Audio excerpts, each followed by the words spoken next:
Oi, oi. Happy Flatterday late. This is your host, Baron Marticus von Bottomburp. The second.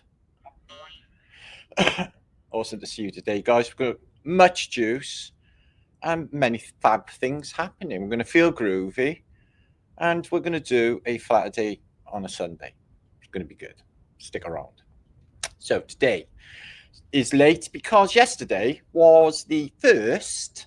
It wasn't promoted as being the first. It should have been marked as being the first Tatarian convention, an online affair. It was 12 hours.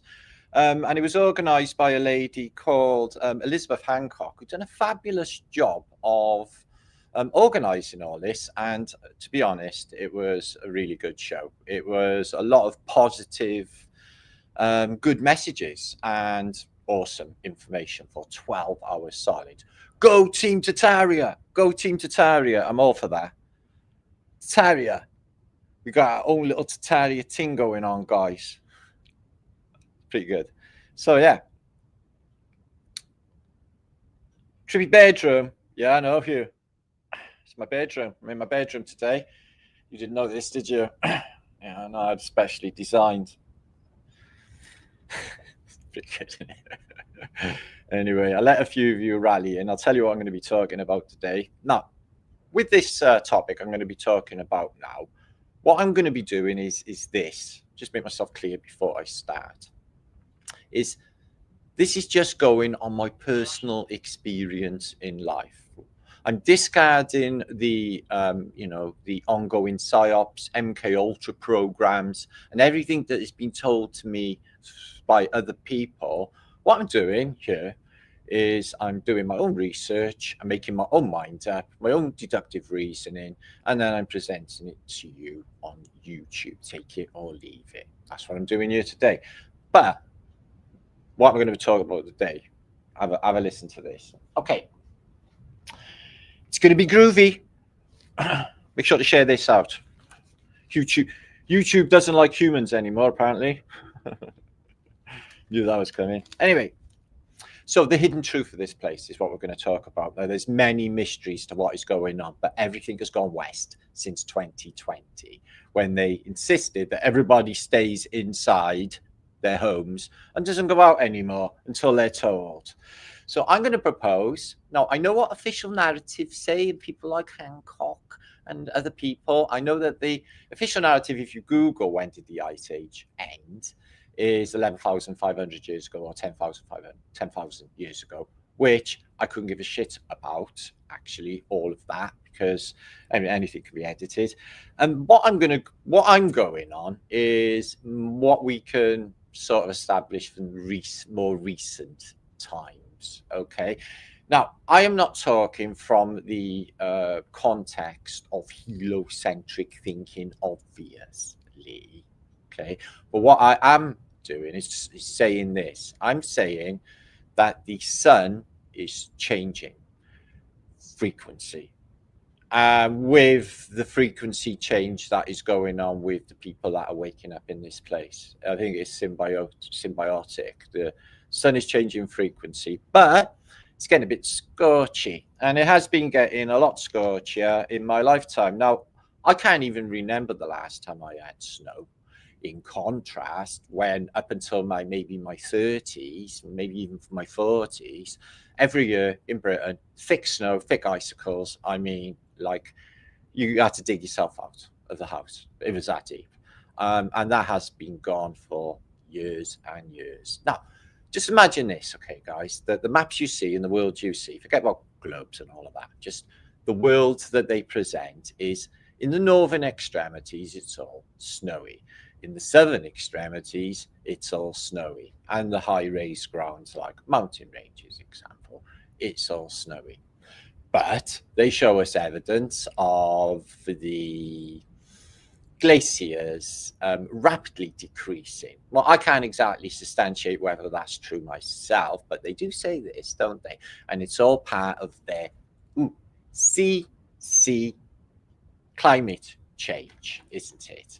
Now, the only thing I can say here is climate change is a really lucrative business model. It's worth billions and billions to these people because, you know, carbon taxes, other unbelievable stupidity like renewables, when all they can do really is just have free energy and just bugger it all. But renewables is supposed to be going to be the way it's going to be going with the future of energy. Like, go back in time, like double stupid, wind fucking mills. Anyway, so I'm going to propose this, that the world has been thawing, and it has been thawing since the Maunder minimum and other minimums earlier than that as well, where this place was like Ragnarok. They used to have a thing called the Frost Fair on the Thames in London in the 1600s because the Thames froze over. Well, that hasn't happened in my lifetime or my parents' lifetime. I can safely say that. So since then, even on the charts, now obviously we can take them with a pinch of salt as controller information, but on the official charts, it will show there's been a rapid rise in temperature since the late Middle Ages. It's been getting steadily warmer and warmer. Okay, so hold the fort. Hold fast, crew. So for centuries, we've been told that the Ice Age ended thousands and thousands of years ago. But what if, right, it happened much more recently? And what happened is it ended in 2020. Now, why am I saying 2020? Because the world went to shit in a handbag, and they done like this training program to get everybody in the world to stay indoors, saying it was one thing, when really it was a test to see if they can get everyone to stay indoors out of the scorching sun. So now population is disappearing. China is not the population it's say it's having, and Japan as well. The population is rapidly declining, and also in Britain, you know, worldwide it seems that everything is plummeting. That whole towns in China with tens of thousands, even some videos say tens of millions of people gone missing. And I have noticed since Rona that there is a damn sight lot less people than there used to be. To go down my high street on a Saturday would be hundreds of thousands of people. You couldn't even get down there. Now it's just a few people dotted around. I dig that people shop online, but fuck me, it is dramatically less people, guys. It is. Look at pop concerts. They don't cram them in like that.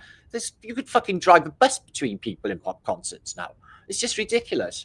I know that people don't like, you know, being elbow to elbow, but I'm just saying. So imagine the northern extremities and southern extremities, the corners of this world that we can't get to. Okay, we have seen a little bit of footage of it over the new year with the TFE. But I'm thinking I might be a part of it. It was warm. They were sunbathing. They were in t-shirts. It's like are they gaslighting us and showing us that Antarctica is like toasty and warm? Yeah, and all of that is just like the last of the snow, and it's been melting all the while. And that is what's been going on, is because the snow has been melting, and it has been showing us the world that was there frozen before, like ancient civilizations, ancient technology. That would change the paradigm dramatically, that wouldn't it? So the turning point, 2020, I would say. So one thing I can establish as well is the official narrative states that all ancient civilizations have vanished off the face of the earth. Well, maybe they were down and knew about the solar cycles that happen in this place, and the old scorchio that happens on the Earth's surface every so often. And what they do is they get underground. Going underground and going underground where the brass band's playing.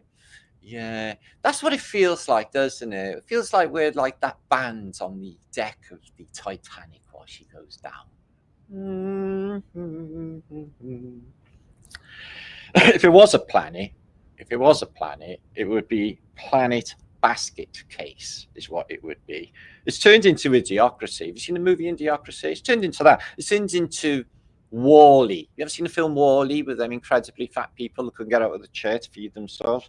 Ridiculous. Anyway, could it be that all ancient civilizations, as antiquity actually shows us, with the endless amounts of bunkers that are apparently below ground level, places like Derekuyu in Turkey apparently fit 10,000 people quite comfortably, but was never used, they say. And many more underground cities. Now, they do say, and I've got a map as well, that there are ancient tunnel networks honeycombing the whole of America, coast to coast. They also say you can literally walk from London to Istanbul underground through ancient tunnel systems. Obviously, this is just rumor, but I believe that's true. We've been tunneling forever. The Chinese, yeah. I had a thing, I told you, I got a weird thing. I think it was a film I seen back in the 60s where I always thought the Chinese were tunneling underneath us. And I'm like, they're fucking coming up. They're gonna take over. That's what I used to think when I was younger. But they are like literally really into tunneling, aren't they? So what if they've been tunneling and building bunkers? Now, imagine this scenario. They've showed us Silo TV series. They have showed us Fallout TV series. They have showed us the Vault TV series in the last couple of years. And what happens in these series is there's people below ground level that know nothing about the surface world. It's just nothing. They got a holographic sky, guys. Yeah, a holographic sky which they think is the world, a bit like the one we're in. And the surface world has been scorched and affected by the sun. Now, there's all sorts of psyops going on. All of these wars that are supposed to be happening. I had to look at it all today, just out of curiosity and research principles. And I was like, wicked. Maybe they'll just start nuking one another. That would be fucking fantastic. Imagine the views I get talking about that. Nukes ain't real, so I wouldn't worry about it. Anyway, let them all carry on. That's all about them, innit? Okay, now everyone's like, where? Whatever. Jesus, way to save the world. Fucking hell, knock yourself out. So anyway, could it be that the ancient civilizations vanished underground as well? Maybe. Taken. Maybe by force. Did they go voluntarily? Maybe there's a secret fucking poll, guys. Maybe there's a secret ballot.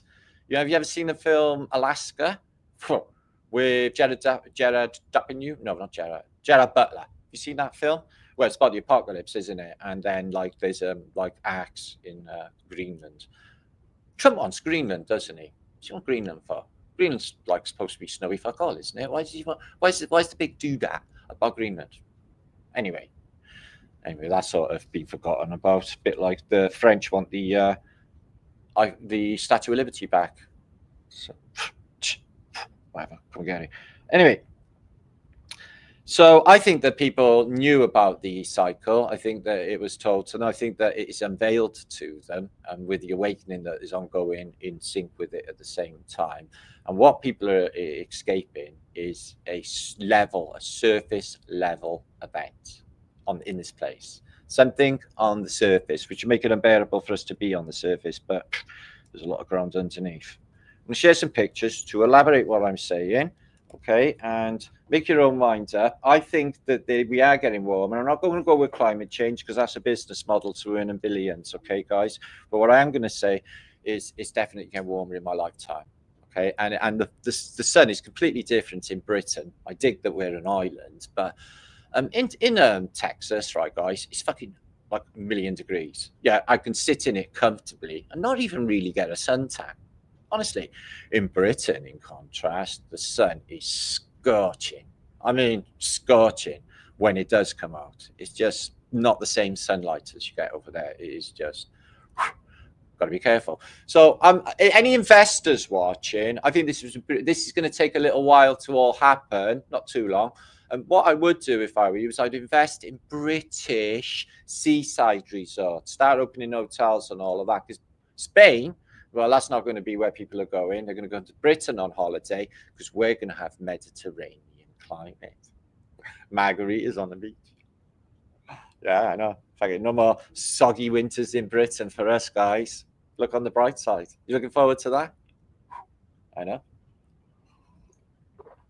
Well, they would tax the air, Neil, if they could get away with it. Yeah. So I just can't. I'm living in a weird reality. I Cheryl. It's like I got broke my finger, right? It's fucking killing me, and I never went to the hospital, right? No, that's not through fear. Okay, I have got a lot of experience with hospitals. It's just if I go in there, what's going to happen, guys? I'm going to go. I've got a broken finger. He said he can't breathe. No, I got a broken finger. Quick, get him on a ventilator. No, no, I got a broken finger. He's going into cardiac arrest. Oh, for fuck's sake! Do you see what I mean? It's not going to happen, guys. So I'm not going to be going to the hospital anytime soon. That's personal preference. Okay, I'll fix it with lollipop sticks and the power of my mind is what I'll do. Okay, 116 in Anthony, Texas. Whew. 116. Yeah, when it gets hot there, though, doesn't it? Whew. But like I said, I'm comfortable in Texas heat. I think it's really juicy. I'm like, like that. Yeah, I'm like, fucking hell. Sweating conkers. So I'm going to share some pictures. Let me just. Yes, I'm Marticus von Bottenburp. Gods of. All right, let's have a share. Just give you a few shouts while people scrambling. So, yes, Slyman Dan made a video about me this week. Fuck me, he must be desperate. It makes me laugh. This is why, right? So he's a famous, if you don't know, like he's a famous globe troll that makes videos about flat earthers to make money off flat earthers. It's like what they do. It's like this. This is the score apparently for YouTube. Anyway, so he's a bit of a plonker, but nothing personal against the man, you know. But he put my worst video up in the last few months. It was a video that I wasn't even happy about because I had other stuff going on and I was just churning it up because like fucking it was like everyone turned up. So he must have gone through like loads and loads of videos and thinking, oh, that's too good. That's too good. That's too good to get to that shit one. So that's all it shows me. My videos are too good for him to actually troll. Anyway. At least I'm still relevant. Oh, poor YouTube. It's suffering, isn't it? There's loads of AI's fucking like putting loads of people out of work. I seen an article on all these American women with banners saying that they're going to be out of work and they work for OnlyFans. Because apparently that industry's going through as well because they can do all that with AI now. So they're out the fucking window. They're going to have to do actual work or what they're going to do. I don't even know. Draw pictures. And as for YouTube, well, it's all being replaced by AI and all of the people ones, the people YouTubers, are being stifled. They're being like literally like a candle. You wet your fingers and you go like that. All of them, me included. But we will just not focus on that. Force ahead and see what happens. What can you do anyway? Fucking hell, it's utopia. What you expect? Future is man and machine, and they won't be around much longer. So no, there's a lot of fear around AI. You know, I'm trying to learn what to ask it. It does talk a lot of plumb, though. Honest to God, I asked it stuff the other day. It was going on with dinosaurs and all sorts of. So I was just like, okay. And then I asked it to generate me a thumbnail with Tatarian theme and an ice wall and that, and he just put all like planets in the background. I'm like, AI, I told you before, I'm actually a flat earther. Can you stop it with the globes already? Generate me another thumbnail, more globes. So, fuck me, it's gaslighting me or it's not listening. 3 times before it sunk in. I don't want planets on my anything. Thanks. So, hi, Bliss. Have Bliss. Scott Spellerine. Yeah, I've been having a bit of a Jethro Tull session, Scott. Yeah, can we talk about something to do with Jethro Tull? I mean, the guy who invented the farmyard machinery and all of that narrative for our food in the very beginning, but not this week. And I also discovered something this week as well. Well, something come up with Cheryl's Brian, but it is worth a trip down that road this week sometime. But today, see what you think of this lot, guys, okay? Okay, 350 of you. Make sure to share this out, as I said. This is going to be flat. I don't know what you're doing where you live, but the sun's just come up, but there's a bit of a cold wind. It's like, oh, I know. June. Solstice is coming, 2 weeks. That'll be interesting. World affairs are all getting weird and stupider by the day, I've noticed. That's what it is, isn't it? I'm not here to change things. I am here to just pass through and do my YouTube thing that I dig so much. Flat of British, innit? Flat of British. So sea levels are not rising. So even though there is melt, okay, which they say there is, Arctic melt, and glacial melt and carving of glaciers into the ocean, which always happens anyway. They say that the sea levels we're going to rise. Now, I had to prepare a load of maps that I downloaded 15 years ago, maybe, with what they proposed America was going to look like if the sea raised. I think it was like 6 inches or something stupid. It was like apocalypse. Yeah, Wales is okay because we're all bumpy. But as you can see, the Plymouth Rock, 1620. Yeah, it's just the same in all that time. So if there is melt, why is the sea level the same? Well, this is why. Because the Earth is not a globe. It's a flat plane. And water always finds its level. And this, just for my mind, proves that there is more space elsewhere in this. Okay?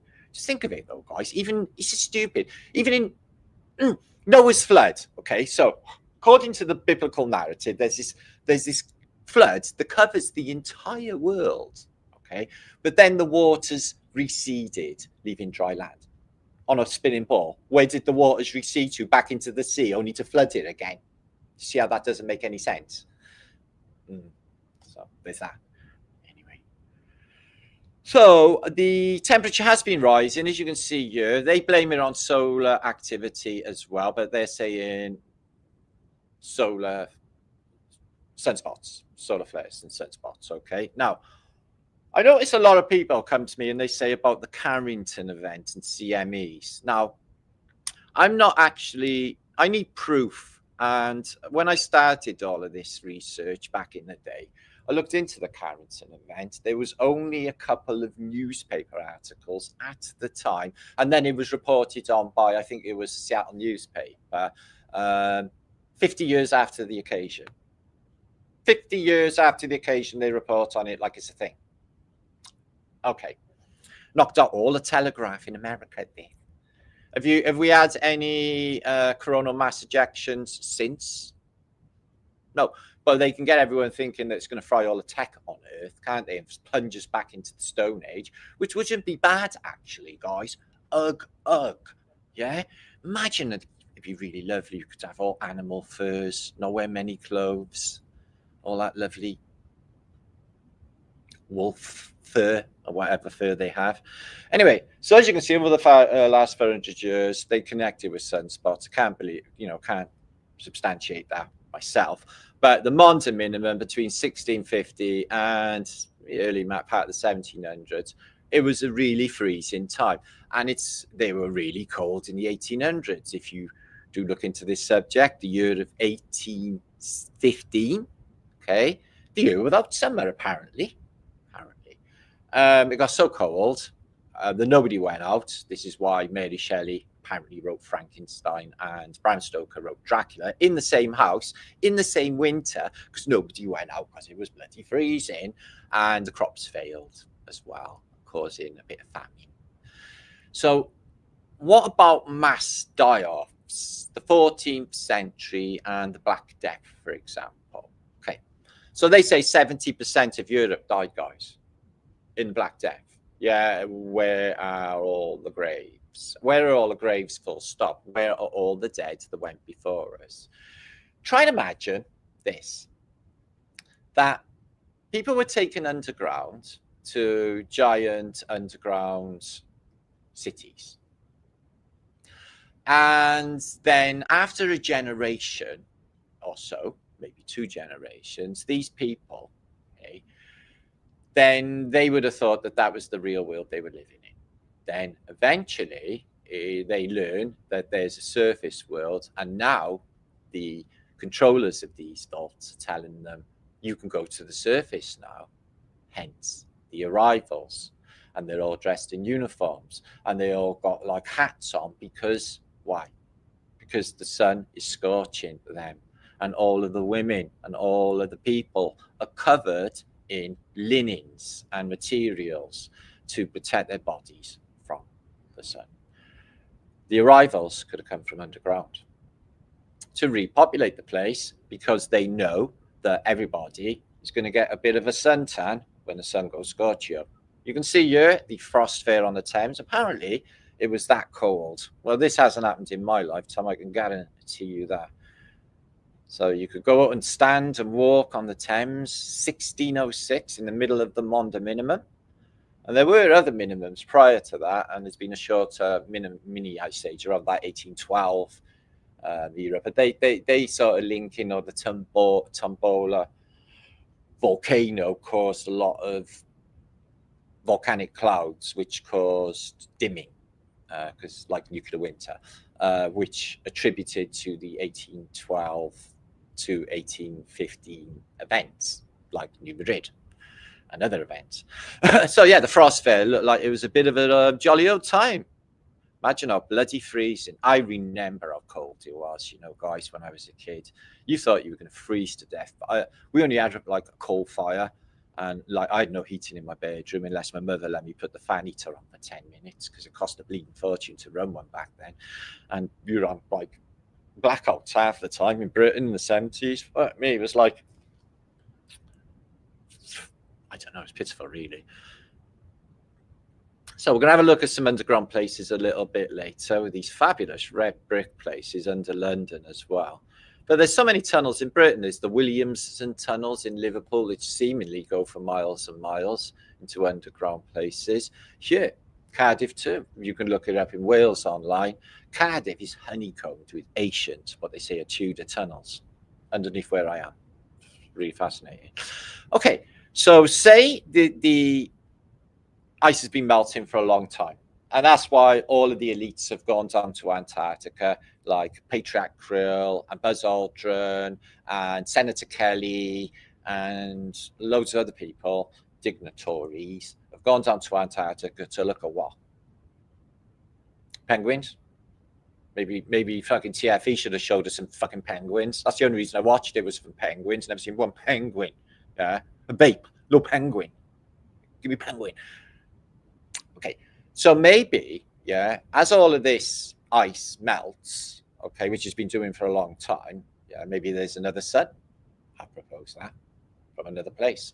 Then maybe it's showing us other cities that, that got iced over before the Ice Age. Now, ancient maps, like the Paris map that Graham Hancock's got a stiffy for and shows in the Fingerprints of God's book, Pierre Rees, Turkish admiral, shows images or maps that he says he got from an earlier source of Antarctica being dry, of snow, no snow, apparently, and full of civilization. So saying Admiral Rees, Middle Ages, and then saying that he says he got them from Atlantean sources going back X amount of time to the time when this could have been a flourishing place before this ice age, or this changing of the sun, a different frequency.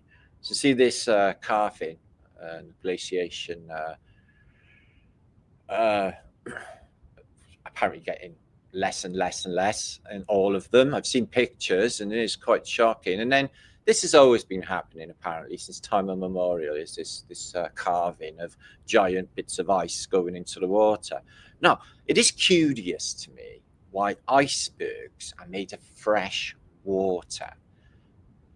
So where did they carve from? Did they carve from the North Pole ice pack, ice cap, for example? Well, what about the North Pole itself? Now, they're saying in old maps and in ancient ideals that there's a land there. I'll look at that in a minute. So what of the population, the Chinese, and there's been some sort of lottery, and there's been some sort of vetting going on of who would be suitable to go down into the bunkers. And the rest of everybody else can just wing it on the surface. And this is the reason why society and culture has given up on everything, and why they forgot to run a civilization, and why all the councils and everything in all of the cities don't fix anything anymore, have just given up on everything. And this is why no buildings are built for the future. They're all temporary. Housing, 15 years. That's what they built it for. Temporary housing in Britain. Okay, that's all they built it. And anything else is prefab, breeze block, and just shit that's not going to last 2 minutes, all of it. So they're not even thinking about a future. Underground, or even underwater. It makes you wonder why they don't colonize underwater. I think they could do that, maybe not too deep a water, but they could definitely get some sort of bubble going with air and its own oxygen supply, like them nuclear submarines, and sustain life. No, so people could be living down there. And what if it's this, right? That the people that were down there were Caucasian, and they've come to the surface, and like ginger people, considering they're born in a place that gets hot, some of them, none of them can stand it. They get all burnt, and it's like they're not really, cut out for that environment, which is weird, isn't it? And a lot of people, blonde people, fairer people, in the places they live, they will scorch. Now, there has to be a reason for that, why we're not really even suited for the environment we live in. So there's been missing millions and vanished civilizations. Now, what if there is loads of evidence, as I mentioned, Derakuyu was once, that civilizations vanished underground, away from Earth's surface events, knowing, okay? And they've been living in vaults, and some of them could be down there now. Who would even know? And it could be the case, okay, that the world, when it gets smaller, okay, and these other places okay, that there's a way through. There's a way through. In the ice wall is what I'm saying. There's a way through. And that there is, and there always has been, right next to us, a secret civilization. An incredibly advanced breakaway civilization that broke away from this first time that it happened, which wasn't that long ago, apparently. And they're just waiting for the right moment to re-emerge. I think that they're in communication with us. And I'm not talking about alien fucking others either, guys, but I am talking about others. This world's been prepared. This world is definitely being spiritually prepared. Okay, there's no doubt in my mind. Yeah, everyone's in the same mindset, guys. Everyone's like, well, there's something happening to me here. And I'm like, I noticed that since 2020, when everything went just nuts, that the rug got pulled from under everyone's feet, guys. It's like their security blanket got taken away. It's like, well, I like to hold my blanket. And they're like, yeah, fuck your blanket. And they pulled it away. And it's like, blankie. It's like, no, basket case. You're just going to have to cope on your own now. And so they all woke up to they were never in a safe place, and they were never safe, full stop. And a lot of people are still in trauma over that. Yeah, the rest of us that were into truthing before all that shit went down, well, we're not so bothered. Anyway, there are stacks and stacks of tunnels which are super duper ancient. Look at this old work here. But they have no idea where they come from. If you look at the film The Matrix, if you remember them craft that are like hovercraft, like the Nebuchadnezzar, for example, they float around in the ancient sewers of LA. No, how can LA have ancient sewers? Right below your feet. Have you heard the hum? An electronic sound humming from underground? Ever? Well, I have. Maybe it's the sound of all that shit below our feet. I've been thinking it a while anyway. What about earthquakes? Do you think it's from tectonic plateaus moving and crusts grinding and what they tell you it is on the National Geographic Channel? Or could there be something going on? Because I haven't actually seen any of these plate tectonics going on with my own eyes, to be honest with you. I've seen fissures and rips like the San Andreas Trench, for example. Yes, but that could just prove that it's just a fissure in the ground, couldn't it? From ancient volcanicity, maybe. So I'm not really down with the way they explain volcanoes, earthquakes, excuse me. Now, we're going to look at an earthquake later in this that blew my mind. to do with Tataria. I think earthquakes, I think there's something deliberate going on with them. So yeah, what if that was below your feet? How would you even know? Two populations living side by side. And our energy that we make during the day, if you're wondering why circuit boards, cities are generating electricity for some unknown source, because it's not us. What if we are generating electricity and force for the other place? Because maybe they're a bit more elite, for example. A bit like the ones in the Fallout TV series, Vault Life. That sort of amazing picture in the church floor there gives you a perception of dropping in an elevator, floor and floor and floor and floor and floor, down, down, down a mile. They haven't been that deep. Paradise Lost. So this is apparently hell at the bottom, and it's an inverted pyramid. And as you can see, there's no globes involved in all of this. It's a nice earthly plane on top, you see. And then the journey down the different levels into hell. But we are in hell. We are in purgatory. There's no doubt about it. I couldn't cry. I'm going to cry. This place sucks. But I'm willing to give it the benefit of the doubt, keep the hope, keep the faith. And then there's all you beautiful people as well. So there's that. But yeah, wow, what shit. This place, man, wow. Ow. People, stuff, things. So, Towers of Babel. How do you know that it wasn't the other way? They weren't going up, but they were going down. Makes perfect sense to me. You can see that the ancients were definitely going underground. You can see the Vatican running churchy stuff in ancient catacombs, which are all under Italy, Sicily, all under Turkey, Anatolia. I've talked and shown pictures of so many of them. So at this stage of the game, I'm wondering if everyone in the world will eventually be a flat earther, because after the paradigm shifts that we've had in the last few years, I'm thinking that, dumping heliocentrism and the spinny ball thing, it's not really needed. It's just, making the money, isn't it? For, Elon Musk supposed to be doing rockety things. Yep, what the fuck ever. I don't think any of that's happening.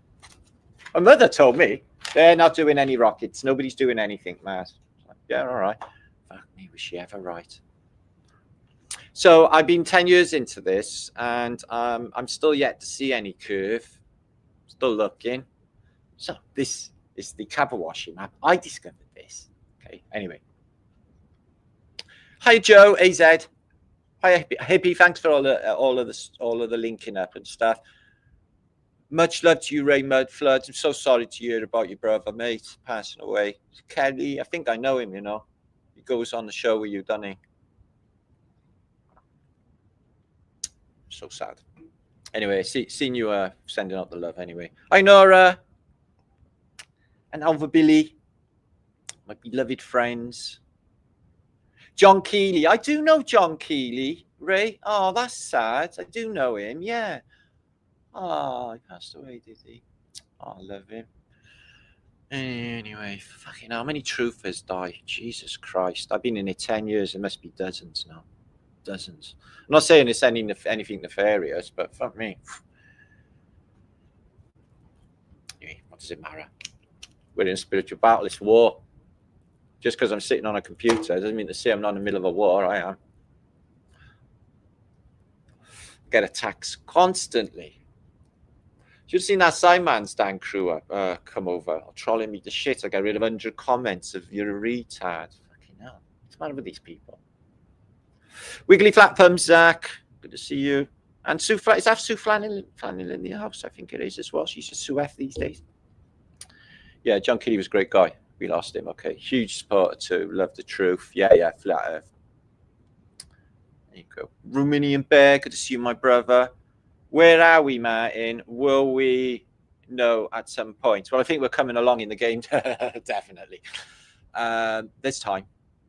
There's plenty of time. And it's down to humanity to, I think this is the biggest test of all, this purification test. I can just feel it, man. Because everyone's shit's coming to the surface. And they're like forced to face their fucking demons, man. It's like, that's not very good, is it? Yeah. And the only solution is the people with all hate in their heart, yeah, they ain't going nowhere in this place. People with love in their heart, world's your oyster. Kabawashi map, okay.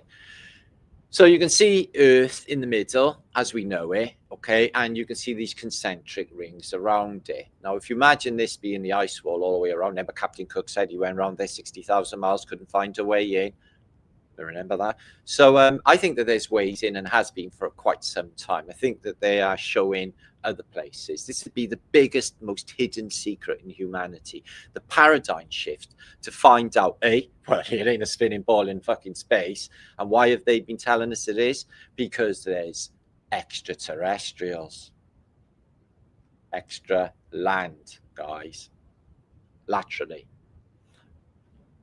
And these could be very populated, okay, with superior. I don't even think, we're probably, the way I think about this is we're in a post-apocalyptic society and we're just pulling ourselves out of it, okay, but we're going into the next cycle. We're just learning about the cycles of reset as well through, thanks to the truthers, actually, because fucking AI wouldn't tell you.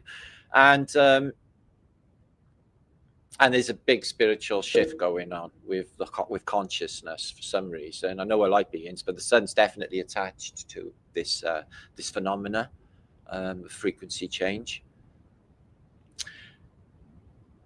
Golf ball Earth. What about there is all like different depressions in an expanse snowscape, if you like. Well, maybe, but I really do think that the center bit is foreign, and it could be that there's another elliptical sun that's going over the surface electromagnetically, and just catching the edge of our plane, which is why you're witnessing as it goes over, goes into the middle, and springs back out again.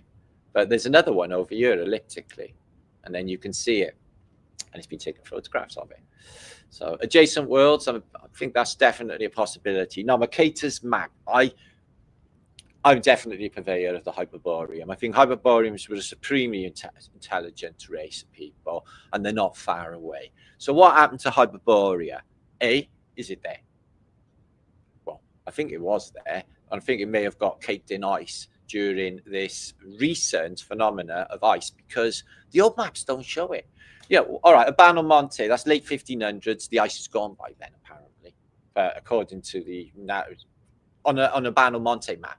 But according to the official narrative, we were deep in some sort of mini ice age. That shit, I know where that book by Ramsey. I don't fucking trust it. Anyway, all the source. So yeah, so there are 4 rivers, and they got the names of the Euphrates and the Tigris, just like in Mesopotamia, Quinky Pink. And I think all compasses, just like Quasi-Lunibus said, all compasses face the North Pole, which is Axis Mundi, which I think is definitely Mount Meru. I'm a big purveyor in Mount Meru. So what if that was there and it's been iced over and the ice has just been thawing, okay, for ages, and they're keeping us away, and they want Greenland because there's all cities being like literally popping out of the ice, like big fuck off cities popping out of the ice. It'd be brilliant. So this is a lavender, but I show this as an example of what I think is going on in the North Pole with the North Pole hole, and how it creates an electromagnetic torus, which goes all over this plane, the double torus. Don't need gravity. So this is in Darling Park. I don't know if you've seen this before. Darling Park in Sydney, Australia. And the designer of this definitely knew the shape of the place. He's got a Mount Meru in the middle. He's got an eagle with the wings open. And he's got all of these extended bits, just like the Kawawashi map, different continents outside. And electromagnetic propagation in what is the shape of a fish, or the fish. I'm trying to figure the name of it then. Very fast. So yeah, I did show this many years ago. This is the reason I think it's eagle's wings open as a analogy for electromagnetic charge on. Is 2 magnets in a jar of iron filings, and it just exhibits what looks like a winged fiery bird, an eagle with its wings open. And this is what I proposed over these years. It's a double torus, although this doesn't give any other lands out there, but it does give the idea that there could be. It's just this bit. So Mount Meru, what is it? It's a big speaker. It's giving off a low frequency that probably holds the dome in stasis with its watery substance, because sound can keep water in stasis. Different sorts of water, thicker water. So it's a speaker. Mount Meru is a speaker, and it emanates a frequency, and that can be heard as well, I think, as well. But all of these ancient mandalas show Mount Meru and the plain as well that we live in.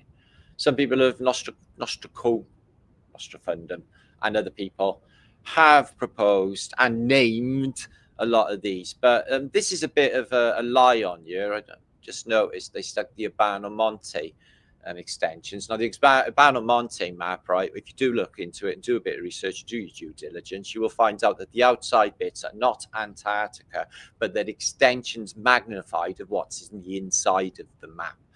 But a lot of people just promote it as being the ice wall without doing the due diligence. I'm just saying. So, Inuits and Eskimos, if you want to call them, they're all the same, all the Arctic Circle. These brown people with sort of slanty eyes because of all of the snow, so they have to squint a lot. I bet they got like satellite and all sorts in their igloos these days, furry carpets, and they're bound to be, you know, futuristic, aren't they? But anyway, they're all the same in the American side, in the Tatarian side, and in the, you know, well, I say it really is in Asia and Canada. But yeah, they're all exactly the same people that are dwelling in this area. So what if they came from the Hyperborea? Maybe there's elements of the Bok saga that are true as well, which is I covered it many years ago. It's super interesting.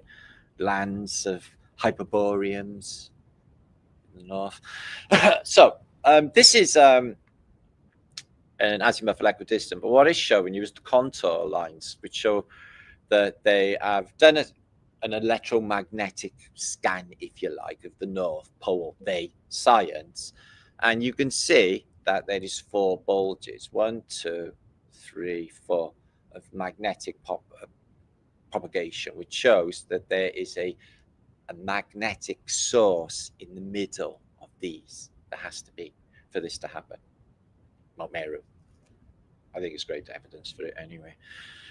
So yeah, the mandalas and of India, etc., all show our earthly plane. They show actually the 4 angels. They show the ice wall, and they show Mount Meru in the middle. I don't think that all ancient civilizations, including Norse, would show us that this thing is in the middle. They say Norse axis Mundi, the world tree, if you like. This is a sort of heart map. I've always liked heart maps too, but they do show these lands in the middle. Why map them if they're not there? Maybe they will be there. So yeah, this was in Metal Floss, but I've actually got 2 books over there concerning lost lands. And as you can see, Robert Peary was looking for crocolands, a land quite recently that was supposed to be in northern Canada. So even recently, they was, you know, trying to find lands that they said that not there. And crocoland hasn't been admitted in modern day. Okay. So what is the dome made out of? Well, I think it's actually, yay. I think there could be sky glass. I don't even know. I know Hillary Clinton kept going on about the glass floor for some reason. The sky stone, a mysterious stone made of pure oxygen, a type of air, H2O. You know, it's not too, oxygen is not too far away from water. So another thing I think is happening as well, guys, just mention this briefly, with the frequency change is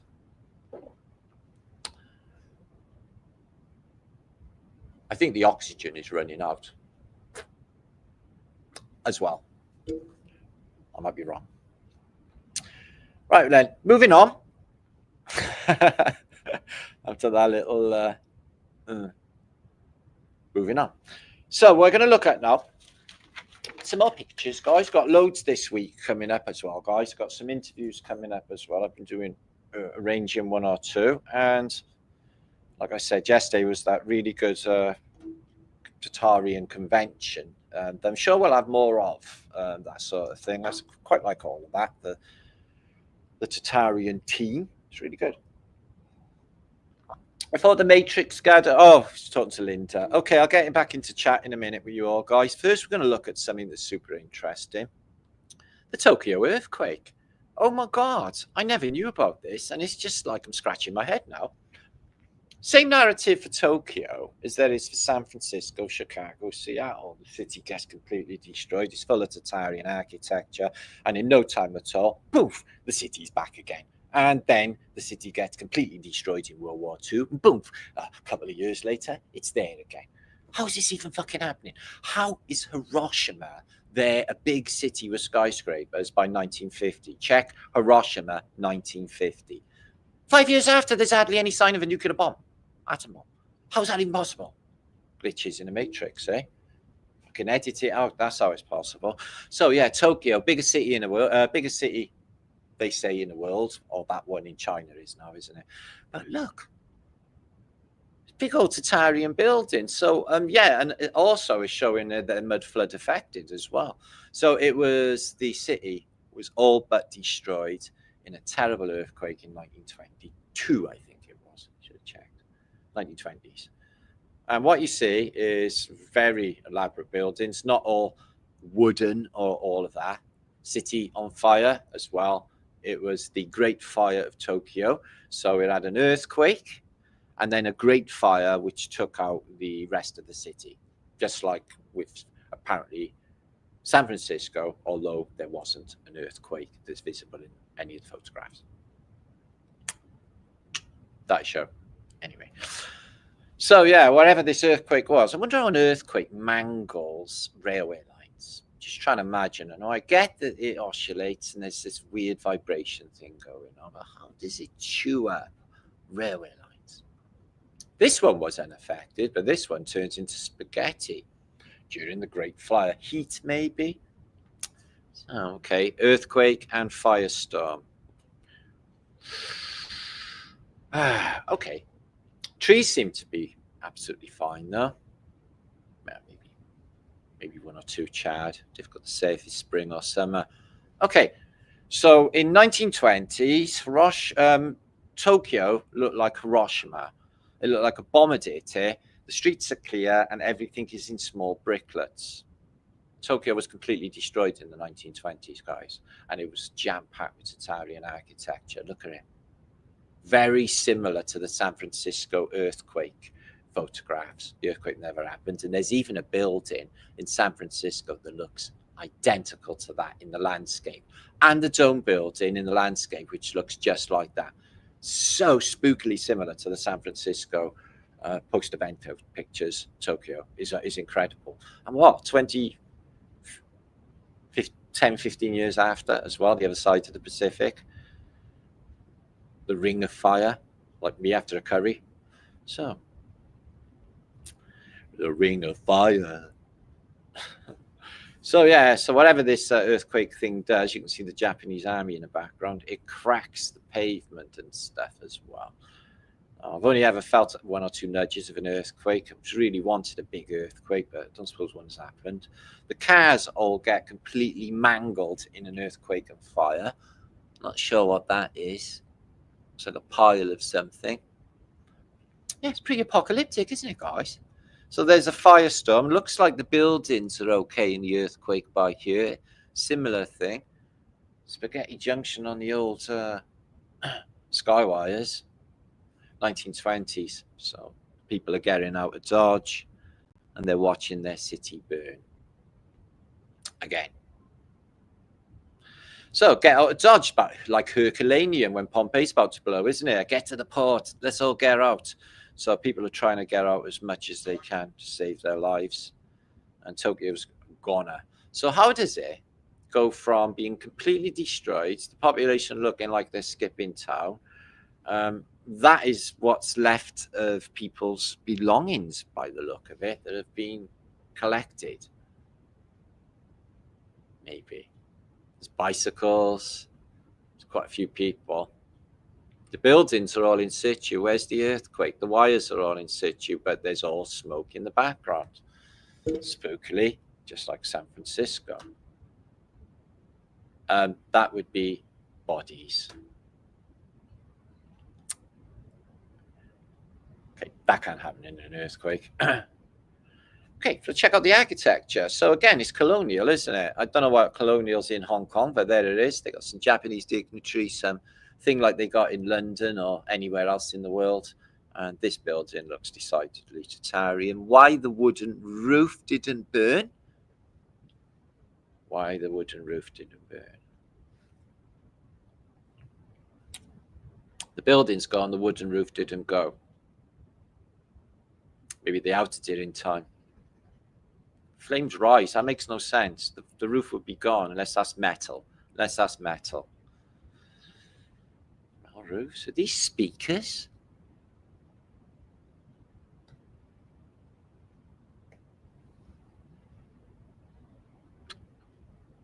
I'm afraid I don't know if that's all telecommunication stuff. There's all sorts of boxes and stuff there. Who even knows? So yeah, they're covering themselves up. I can't imagine the environment they're in. And this massive rotunda building. This looks like that one in New Orleans, the Astrodome. It's like an Astrodome. Wow, it looks like Hiroshima, man. So yeah, it doesn't matter because they got loads of shovels. They picked up everything. They fixed all the roads and they put it all back together. Because I got photos coming up in a minute of 1940s, and it's like, well, 18 years later. The city's massive. It's got a great exposition as well. Oh, shit. Great exposition. So there's the barber. He carried on going, cutting hair. It's weird, isn't it, hairdressers? I can't get my head around this. So this is the score, right? Tell me this is not, this is unproportionate, right? So a dude goes into a barber's for his haircut and it costs him a tenner. A woman goes into an hairdresser's, it costs her 100 quid. Just add a zero on. Why is it a tenner for a bloke and 100 quid for a woman? I think you women are being skanked. I'll cut you there if you. Zzz. No, I wouldn't. So yeah, all right. There's a bit of a collapsage going on there. So is the nature of the. But can you imagine an earthquake on the scale of this going off in Tokyo in the modern day? I know the skyscrapers designed to stand a bit of it, aren't they? The same in LA. But all of these people living in these high volatile earthquake zones, and everyone living on the coast where you. Oh, they had a tsunami as well, but they say on the official narrative they had a tsunami. Hi, Glenn Sketches. But there's no pictures of the water everywhere. Wow, that looks like one bad day in BlackRock, doesn't it?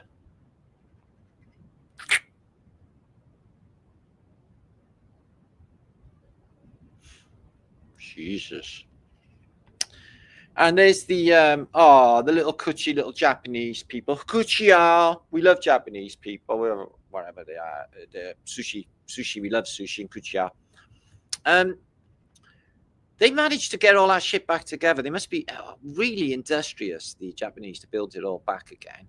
But they've went into militarization and, like the rest of the world, gone a bit socialist. It's what you get here in Britain. Everyone's gone a bit like commie. Anyway, as you can see, there's that rotunda building. If I do mag it, it'll just go small, so I'll just keep it on like that for a minute.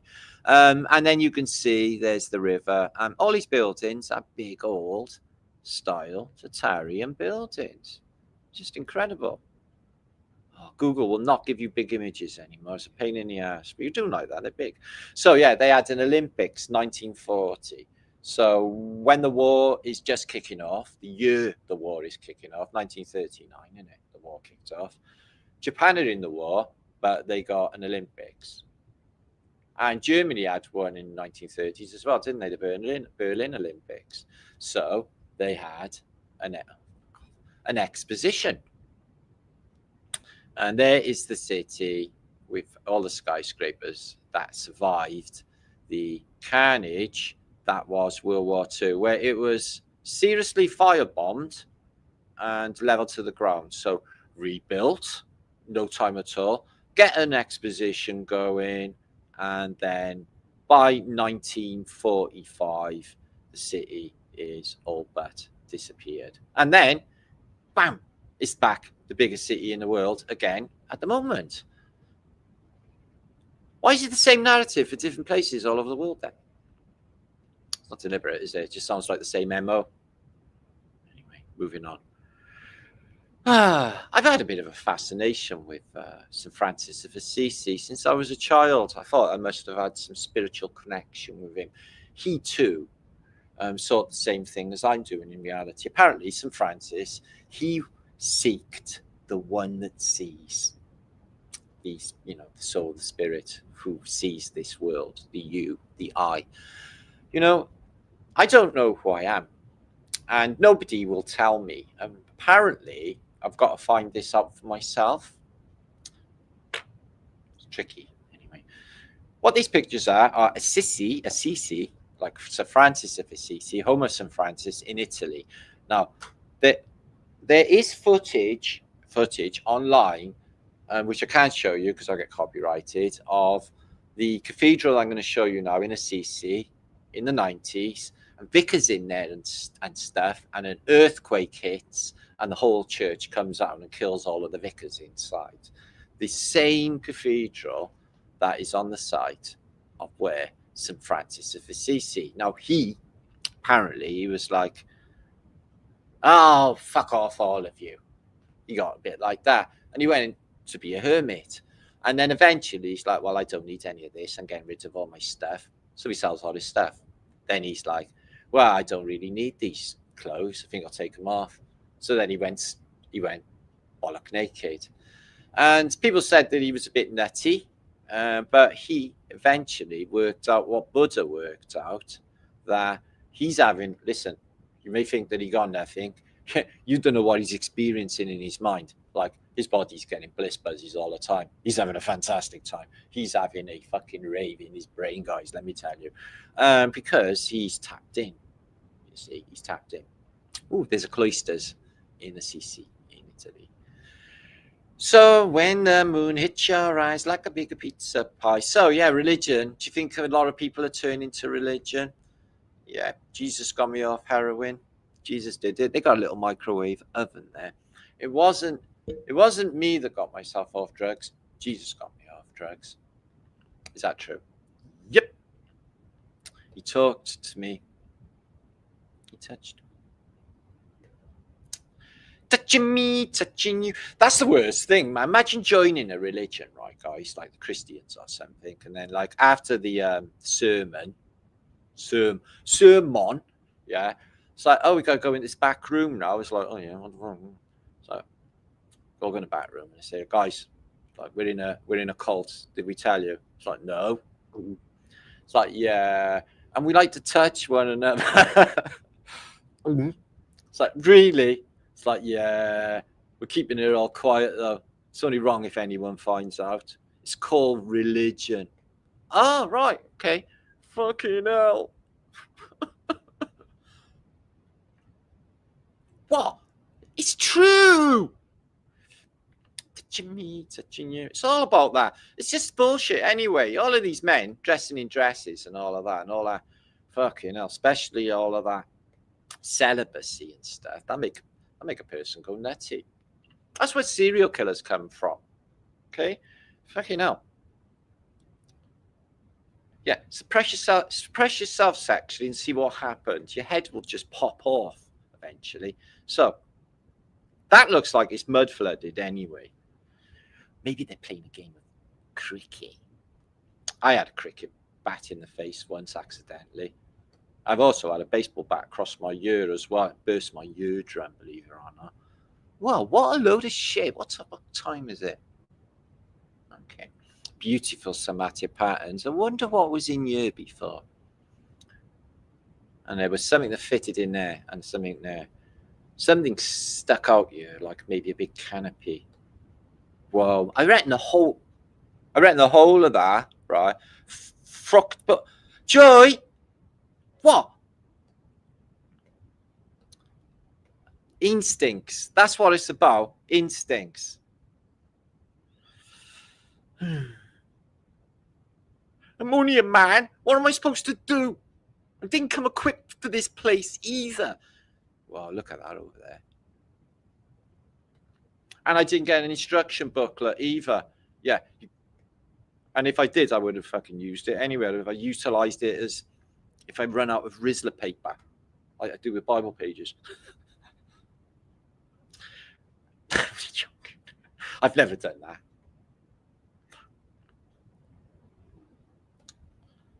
Something she don't admit to on YouTube, like smoking bananas. Okay. Oh, there's a little monkey there. This is lovely. Oh, I'd love a pet monkey. Help me with my YouTubes. Fucking brilliant. Just sit on my shoulder and just play with my ear and stuff. Fucking brilliant. Anyway. So yeah, this is the church that I talked about that actually fell down and killed everyone inside. So it's the nature of religion. So I thought I was protected by holy divinity. It's like, yeah, nah. Don't work like that, mate. So if you're not you who's boss, oh, all right. God, isn't it? Nah, mate. He's on holiday. Where did he go? Costa Brava. God's in Costa Brava. Yeah, man. God's one of us. He's a stranger on the bus, trying to find his way home, like a rolling stone. What if God was one of us? And he was testing us, so that when like he puts it in the body of like a homeless person, for example, you're like, have you got a couple of quid, mate? It's like, no, mate, I don't want to pay some money towards your crack cocaine habit. It's not, it's for a bag of chips. Okay, I'll get you a bag of chips. Fine. I go and get him a bag of chips, which I've done. This isn't exactly the scenario I've done. Just in case that was undercover God. I ain't taking no chances. You take chances, I ain't taking chances. Might be undercover God. Watching your ass to see how you respond in acts of kindness. See, I've had one or two trouble. I do like to, give people like the benefit of the doubt. But I gave this one Irish homeless guy some money, and then he walked away from me and said, "Thanks, I'm going to stick that in my neck now." I went, "No, you fucking ain't." I run up to him, I grabbed his hands, and I took the money out of his hand. I said, "You ain't having that. Fucking didn't give it to you to go and put it into drugs." Fucking. So there's that.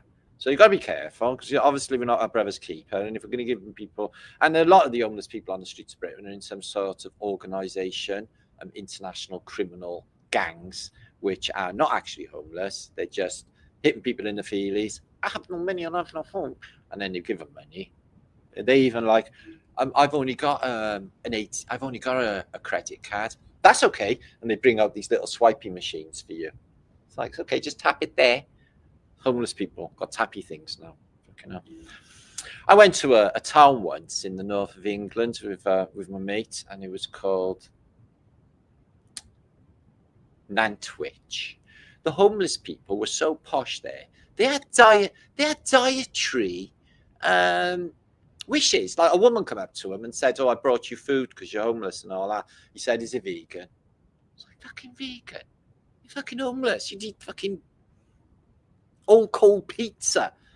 Fucking hell. I'm posh. I was like, if he's not going to have it, that looks lovely. Can I have it? She says, "Are you homeless?" I was like, "No." She can't have it then. I was like, "Right, let it go to waste then." Looks like there might have been some holes in here, like little white patches on this Roman building. I bet you that's a bit of what they call Rome anyway. They blocked up the door because you won't be needing to go into there anymore because everyone's dead. And there's no one on the streets because everyone's dead. There's no use of having any water coming out of the fountain anymore because everyone's dead. Or are they? Dun, dun, dun. I think not. I think maybe they gathered and went underground. Going underground with for tomorrow. La, la, la, la. That's the jam, Going Underground. I think it's a big clue to our reality there. Now, somewhere that I have never talked about, but are fantastic pictures. And John Levy, he lives in this part of the world, and he's done big breakdowns on Salt Lake City. Let's talk about the moment. Oh, they're Welsh, aren't they? We invented all the best cults in America are all Welsh ones. Amish, fucking Quakers, the Wesleyans. And then you got them lot, Mr. Smith's gang out west in Salt Lake City. They're fucking Welsh. All of them. Mr. Evans that took over after Smith, after he got given the cosmic CD by people from another place, the others. And all that download of information. Mr. Smith, he eventually gave all the Mormon movement on to Mr. Evans, who was born just on the road from me, yeah. And then he's in Salt Lake City building all of this cool shit, apparently. Okay, let's have a look. I don't know whether John Levy mentioned any of that. Probably not, because he wouldn't have done the Welsh aspect. But we love John Levy. I was really proud of all the people yesterday, the little Tatarian mob there, punching it out for humanity, yeah, and all giving it really, really brave words. Lovely, fucking beautiful, man. I was going to cry. Campbell, and then there was young people as well, bringing good information and good research. Fucking brilliant. Better than sitting in your bedroom playing Metal Gear fucking Solid all day, innit? Fuck yeah. So the tabernacle, a bit like the one out of the Bible, I'm sure that is not an organ, is it? Oh my God, it's an outdoor organ. Is this outdoors? What happens when it rains? It doesn't rain too much in Salt Lake City, does it? Wow. So yeah, Tartaria. So yeah, they say Tartaria. I'm just going to say this. I think it's the Welsh, but that's just me being biased. But my ultimate fantasy as well, my ultimate fantasy in another life is me scoring the winning goal in the World Cup final for Wales. Oh my God, what a goal it was. Halfway out, I just dribbled past 4 players. Excellent volley, straight in the middle of the net. The goalie didn't even see it coming. And then 50,000 Welshmen raised the roof. Right, I'm crying now.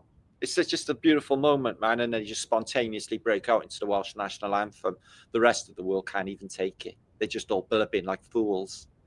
So what is that beautiful sound? That is the people of God's country. God's country, Wales. They're not in it with the rest. What do? Well, they're pretty fucking groovy, actually, and they love shit. They love shit. Yeah, they love shit. They love everything, man. They're groovy.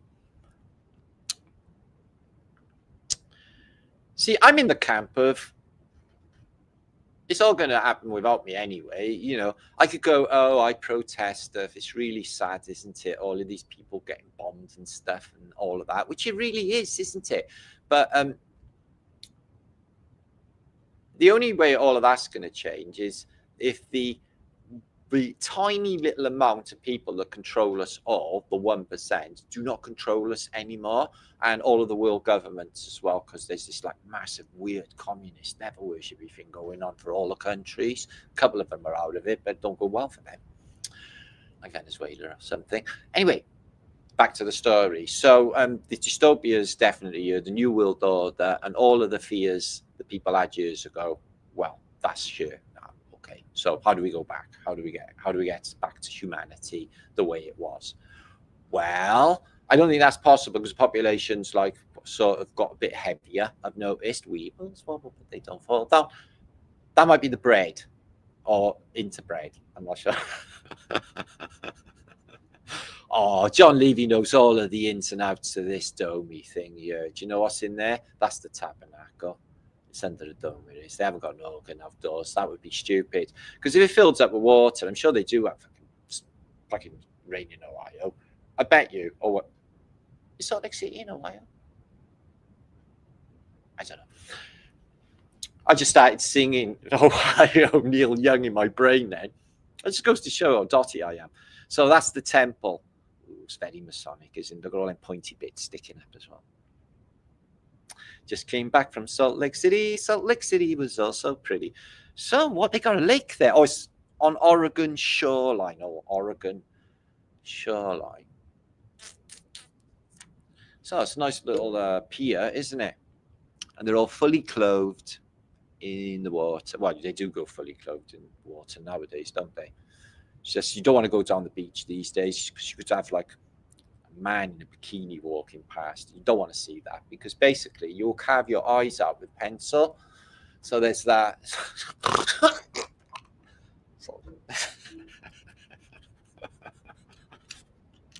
Neil Young, After the Gold Rush, is one of my all-time favorite albums. It's so hippie. It's even fucking. It's just the best album. Everyone's looking for a heart of gold, and I'm getting old. But don't worry, I found one. If you're looking for a heart, and him on the harmonica. But what a shame. I used to love Neil Young, right? I did, guys. Okay. Wow, the size of that organ. Thanks. She said to me, look at the size of that organ. I said, yeah, it's massive, isn't it? And look at these organs as well. I'm not being crude or anything, but they do really look like they got bell ends as well, don't they? Two big fasces, two whopping big, thumping, great big fasces. Right there, look. Zappy, zappy. The Mormon Temple. Wow, they're well culty there, isn't they? They got all sorts going on. So, yeah. Mormon dude, right? They can have multiple wives. I'm not sure if that's the same for the Amish. Let's have a think about that for a second, shall we? So, is it possible to handle more than one crazy person? No, it's not, is it? Why would you have, like, say you had a Monday, Wednesday, a Tuesday, and a Friday? Okay, take a day off. And they're all like crazy people, okay? What, you're going to tell me? No, that's not true, Martin. Not all women are crazy people. No. I've been here for a long, long time. I get in trouble. Oh, my God. I never noticed the fasces. I know, Linda. Oh, there's mileage in the house. It's about the biggest. It is. Who appears higher than anyone in Rome? Oh, that looks mud flooded, doesn't it? It looks like the Munster's house. Do you know what I like about Gomez Adams? It's a lovely touch. I do this myself. He sharpens the railings over his house. So if anybody tries to break in, there's extra sharpage. Nice touch. Gomez Adams was awesome. His wife is a bit all right too. So Gardo House or Amelia Place. Nice. A load of crusty old guys. Let's have a look at these. Okay. So they 12 apostles and president council. Don't know which one's a president. So literally, these lot got loads of wives each. Don't know if that's true. Oh, look, Cabbage Patch Babies. Utah. Oh, it's Utah. Not Utah. Utah. There's tar in there, like Tarnation. What in Tarnations? Jesus, what's that? Village of the Damned? It's fucking spooky, isn't it? Put it back! Mormon Assembly Hall. What? I personally have beautiful babies, okay? I'm just saying. A lot of babies look all the same. Yeah, they do. They do, though. Babies look a lot of them look the same, don't they? Yeah? See, mine don't. They're beautiful. Beehive House. Wow. Looks like Candyland. Ooh. That's nice. So looking down Main Street. Wow, it's very wiry. It's not too much skyscrapers going on. So the Mormons can build shit. They got busy straight away, didn't they? Where'd they find the time to build all that stuff with all them wives? I don't know. Whoa. Saltaire Beach, the pavilion. Wow, it's packed with antiquitech.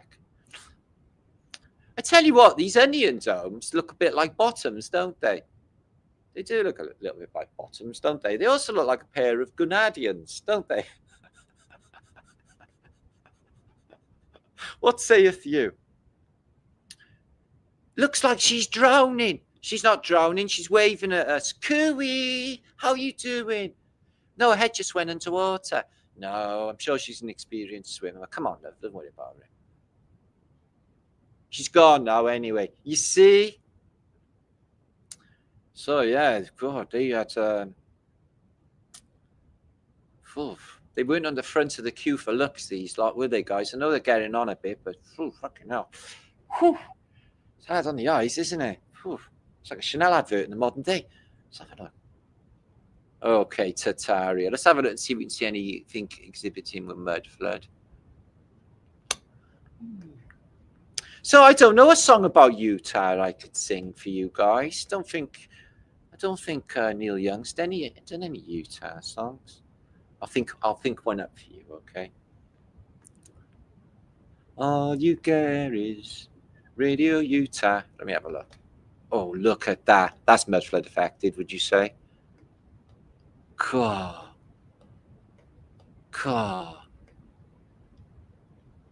Must be really, really hot that day because it's all glary, isn't it? So what's that? The Uni Hall. Okay. City building. Uni Hall. The shadow of the Wasatch. The Cornac block. There's nice. It's all shit outside though.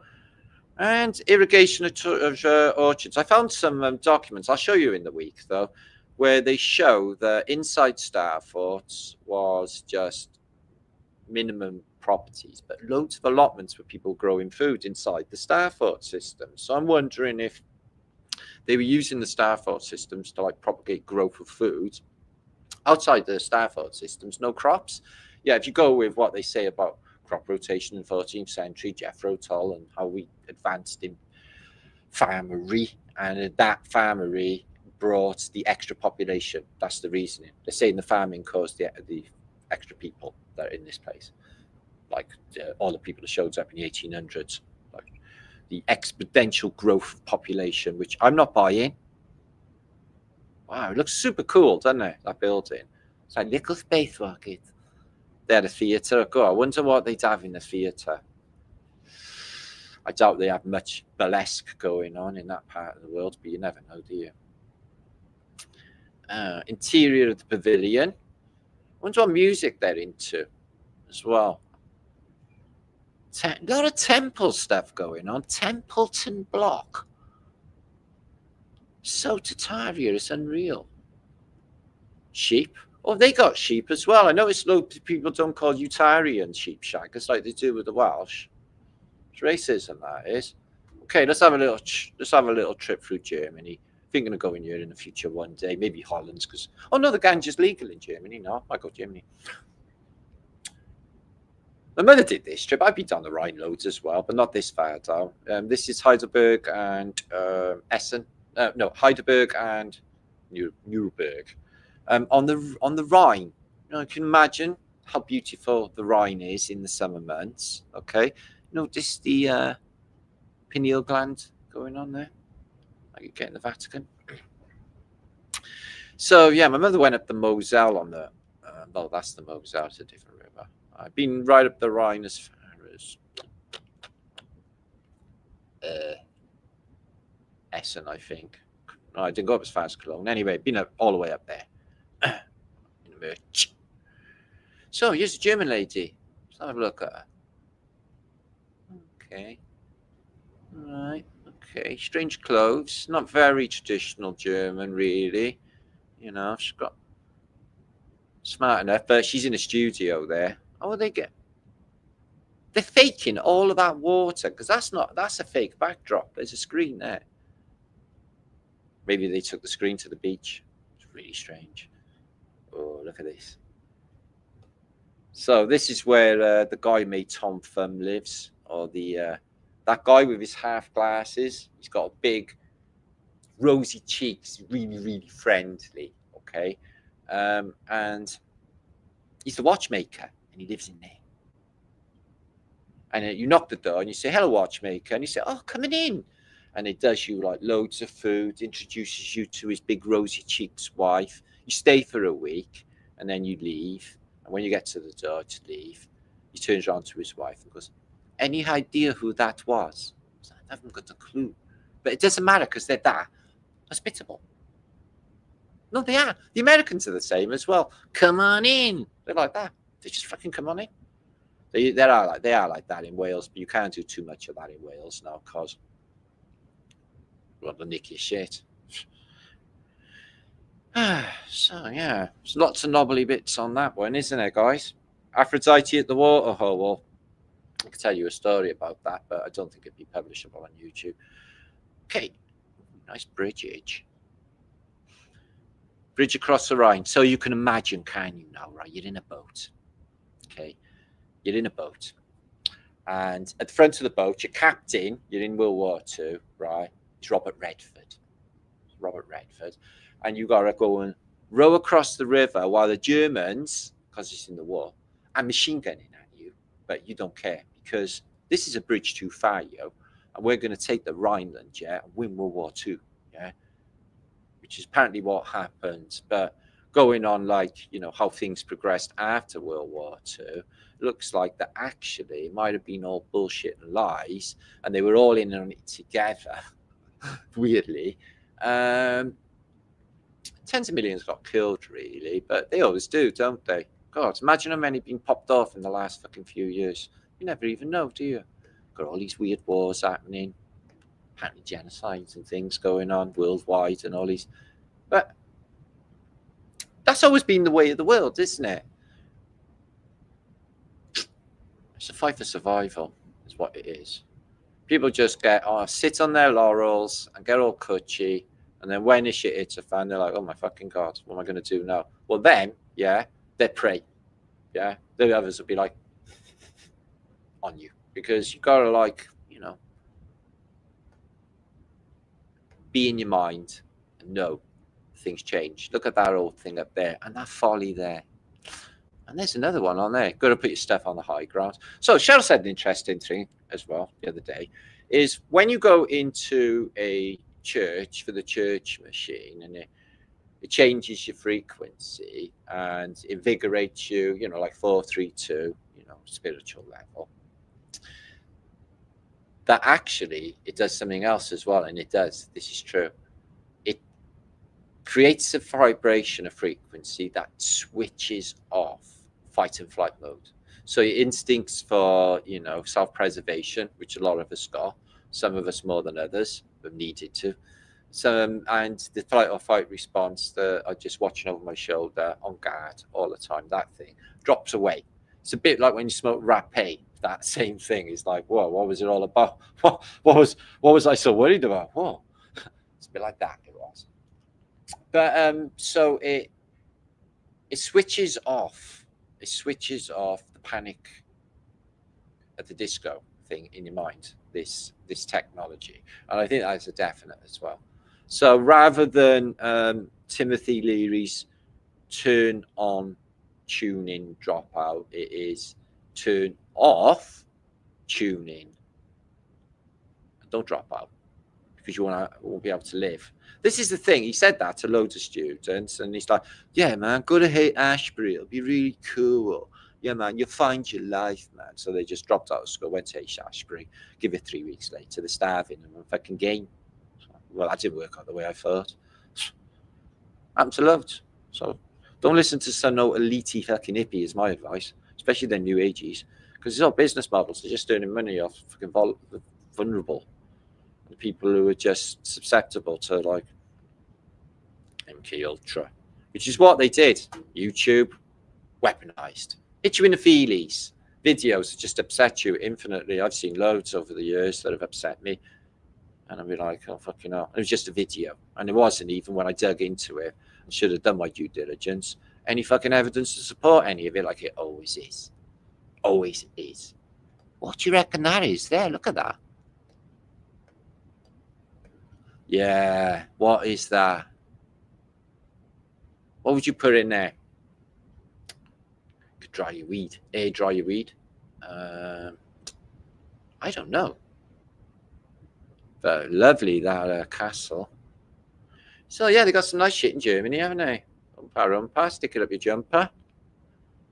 Hitler, he only had one ball, the other was in the Albert Hall. I think it's absolutely fine to sing songs about Adolf Hitler. I think that's acceptable. The other was made of rubber, the dirty bugger. See, there's the brainwashing and the propaganda about Adolf Hitler. Is most people in Britain were told that Hitler had a rubber bollock. So how would they even know? Guess what I found out?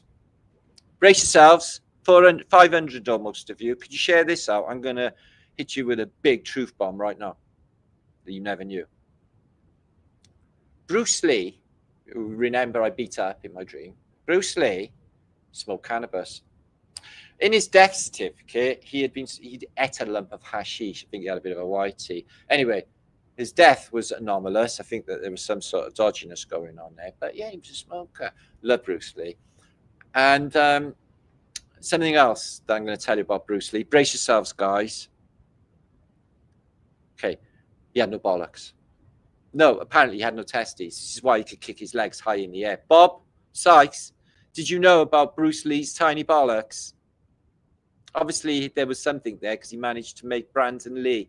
Apparently, that was his sprog that got killed as well in the making of the Crow movie, as you know. Really good little actor. Heidelberg, Heidelberg. Yeah, my sister's name's Heidi. Heidelberg. Understand? My name means little song in German, which makes sense, really. It's a little song. And it's from Wales. Oh, I love these. These are brilliant. What you do is, oh, she don't stop talking. Oh, put her down in the Iron Maiden. They named a rock band after this. It was shit. No, Iron Maiden I used to like. It's just that Anderson guy. God, he sucks. He thinks he's absolutely brilliant. Ego and rock stars. Man, that don't work out. Look at Lee Roth. I'm just looking at that building. It's all wrecked, isn't it? There's nothing there. So, yeah. Edelweiss, Edelweiss. I wonder what that's about. Something to do with woodworking, I gather. Look at the ants. I've never seen anything like that on a church before. Let's have a look at that bit of antiquity. Whew. Yeah, look at that. So, yeah. I always enjoy it in Germany. Something missing off that spire there.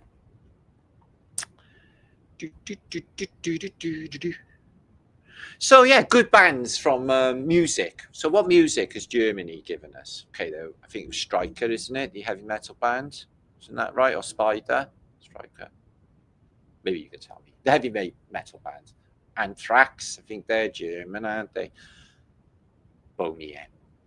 Who doesn't love Boney M? By the rivers of Babylon. Or Rasputin, leader of the Russian thing. Might not be true. Yeah, I used to love Boney M. They were brilliant, weren't they? Supposed to, enjoy Boney M on Top of the Pops. Here he is, Jimmy Savile, introducing Pants people. He's like this, licking his lips. And he's got like all these kids around him. He's like, come here, Pants people. Oh, they're virtually wearing nothing. And everyone's like, it's such wholesome television. And there's me. I was 6-year-old. Can I stay up late tonight to watch Jim will fix it, mummy? She'd be like, yes, son. I'd be like, oh, yeah. Well, not like that. But so we used to watch Jim will fix it, yeah, where he's like, Jim will fix it for you and give me Jim will fix it back. Like, sit in my lap. I know. What a shattered illusion of a child, us children of Britain. No wonder everyone's all mentally ill. Look at all that. He's blowing the bagpipes. That's the Pied Piper of Hamelin. This is Hamelin, isn't it? What happened to the children of Hamelin? He took them underground, didn't he? Fucking know me. By the rivers of Babylon. Well, I love the antiquity on that. I wonder why. It's all catching in the charge, isn't it? Of subtle energies. Put all railings around him so no one steals it. Like anyone would. Excuse me. Are we enjoying the pictures today? Make sure if you do sausages. That's the best bit, Glenn, of Germans. Oh, I love it. In Czech Republic, right? I went to one of these May Day affairs full of witches, and they were cooking sausages on a bonfire. and I got to do my own sausage. And honest to God, it was the tastiest porky food I've ever eaten. I had sausages today as well. I had sausage bagel today.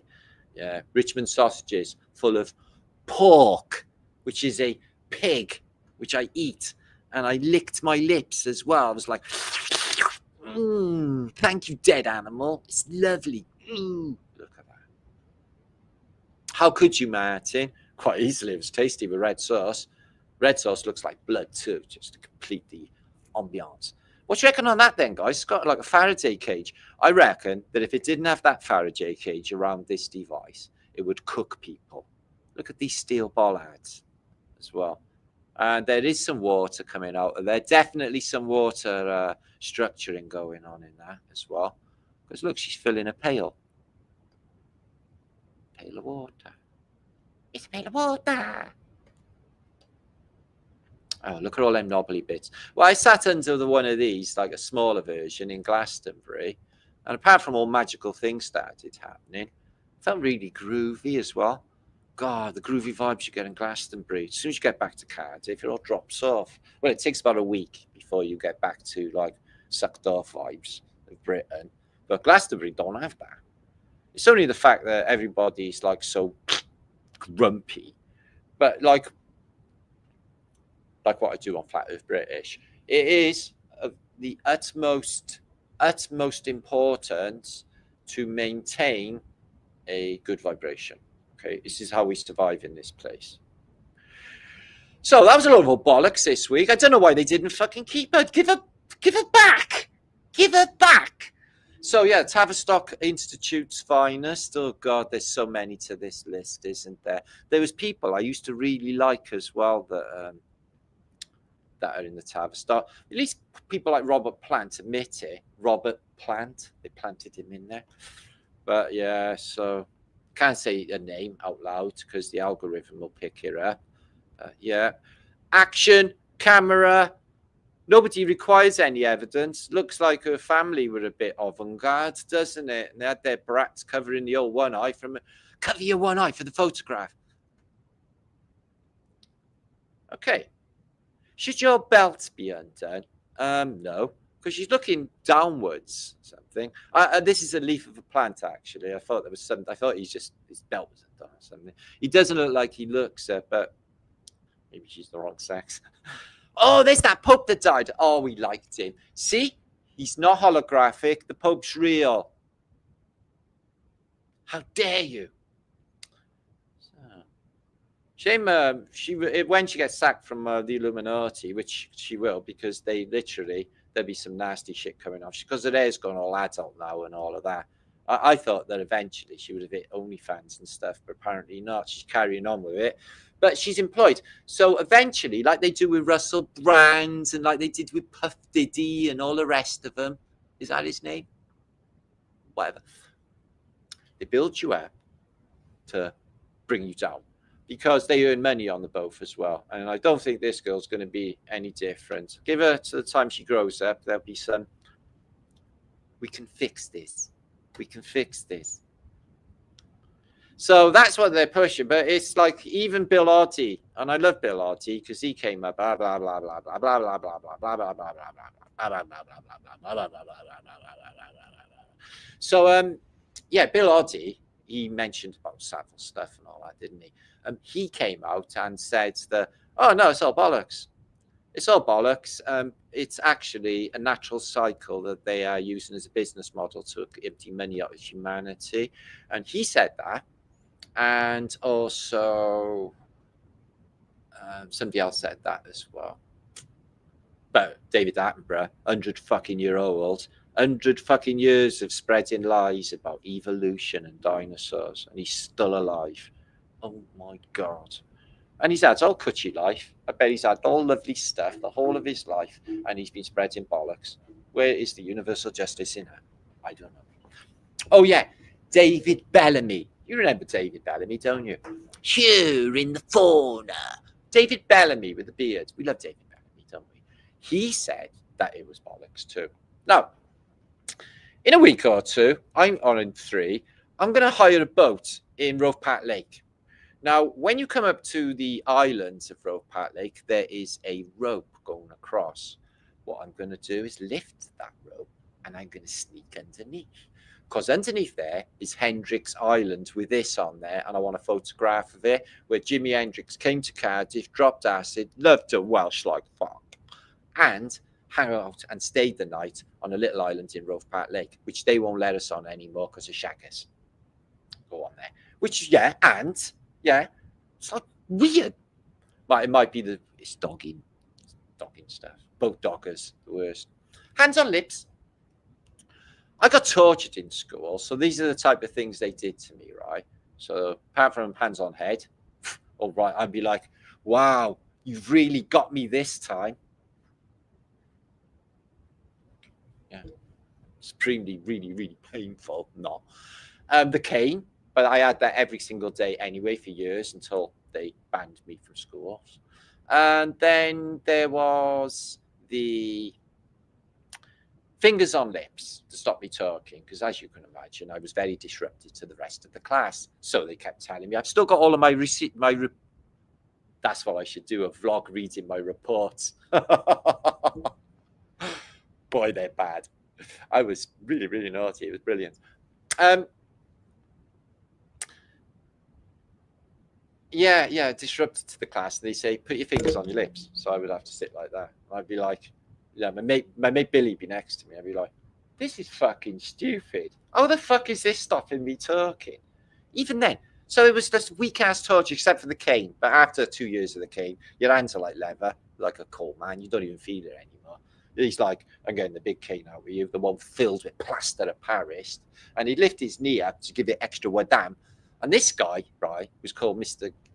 Gilbert, right, head of that year. And he had all like burns down the one side of his face from when he got radiation burns in a when he worked as a scientist in a fucking nuclear lab.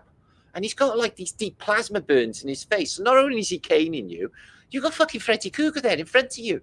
God, it was petrifying. Not. God, we tortured them bastards. Oh, listen, me and my skinhead mates and our skinhead girls, we had them. Skinhead girl, she was my skinhead girl. So what's the matter with her neck? She was my weight, my height, my size. She wore braces and blue jeans. Okay, something's going on with her fingers as well. Imac would help with her hairy hands. Okay. Anybody? Because you got hands like a dog or something, and a really extra long neck. Anybody? It's really confusing, isn't it, guys? I know Hindi. Ammon. No, I don't. This guy here's put a finger in his bottom. It's like, I don't know if this is an insult. It's like, oh, look at you lot. Mind you, on the streets of Manchester in this day and age, that'd be completely acceptable, apparently. This is good. How do we know that 2 and 2 make 4? Like Radiohead said. Or that the force of gravity works? Or that the past is unchangeable? If both the past and the external world exist only in the mind, then if the mind itself is controllable, what then? Truth in plain sight, right there, guys. It's telling you all his mind. They control our minds, they control the world, the external world that is projected by us. With our antenna minds. So there's people out on the step.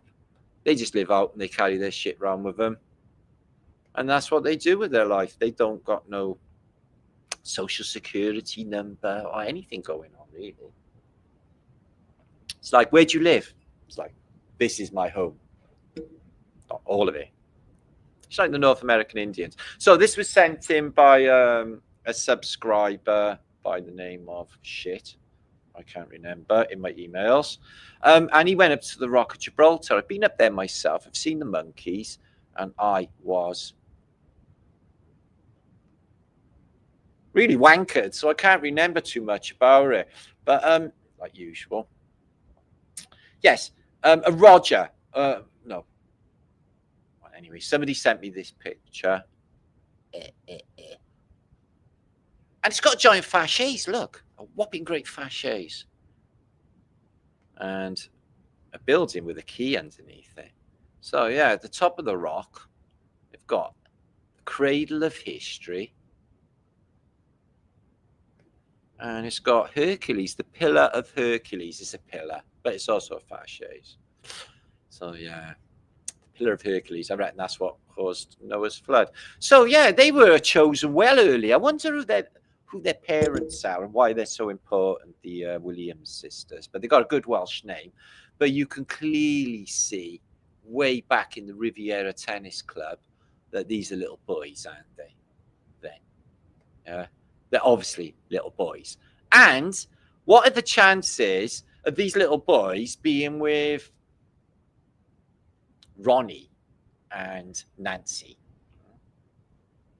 See, Ronnie was a bit fucking weird as well, wasn't he? He was like a Mr. Universe. I got photographs of him. He used to go around the schools in his underpants because he was like a Mr. Universe, like a bodybuilder type. Not bodybuilder, like a model. And then he was like in the Westerns. And then he married Jane Wyman. And Jane Wyman was beautiful.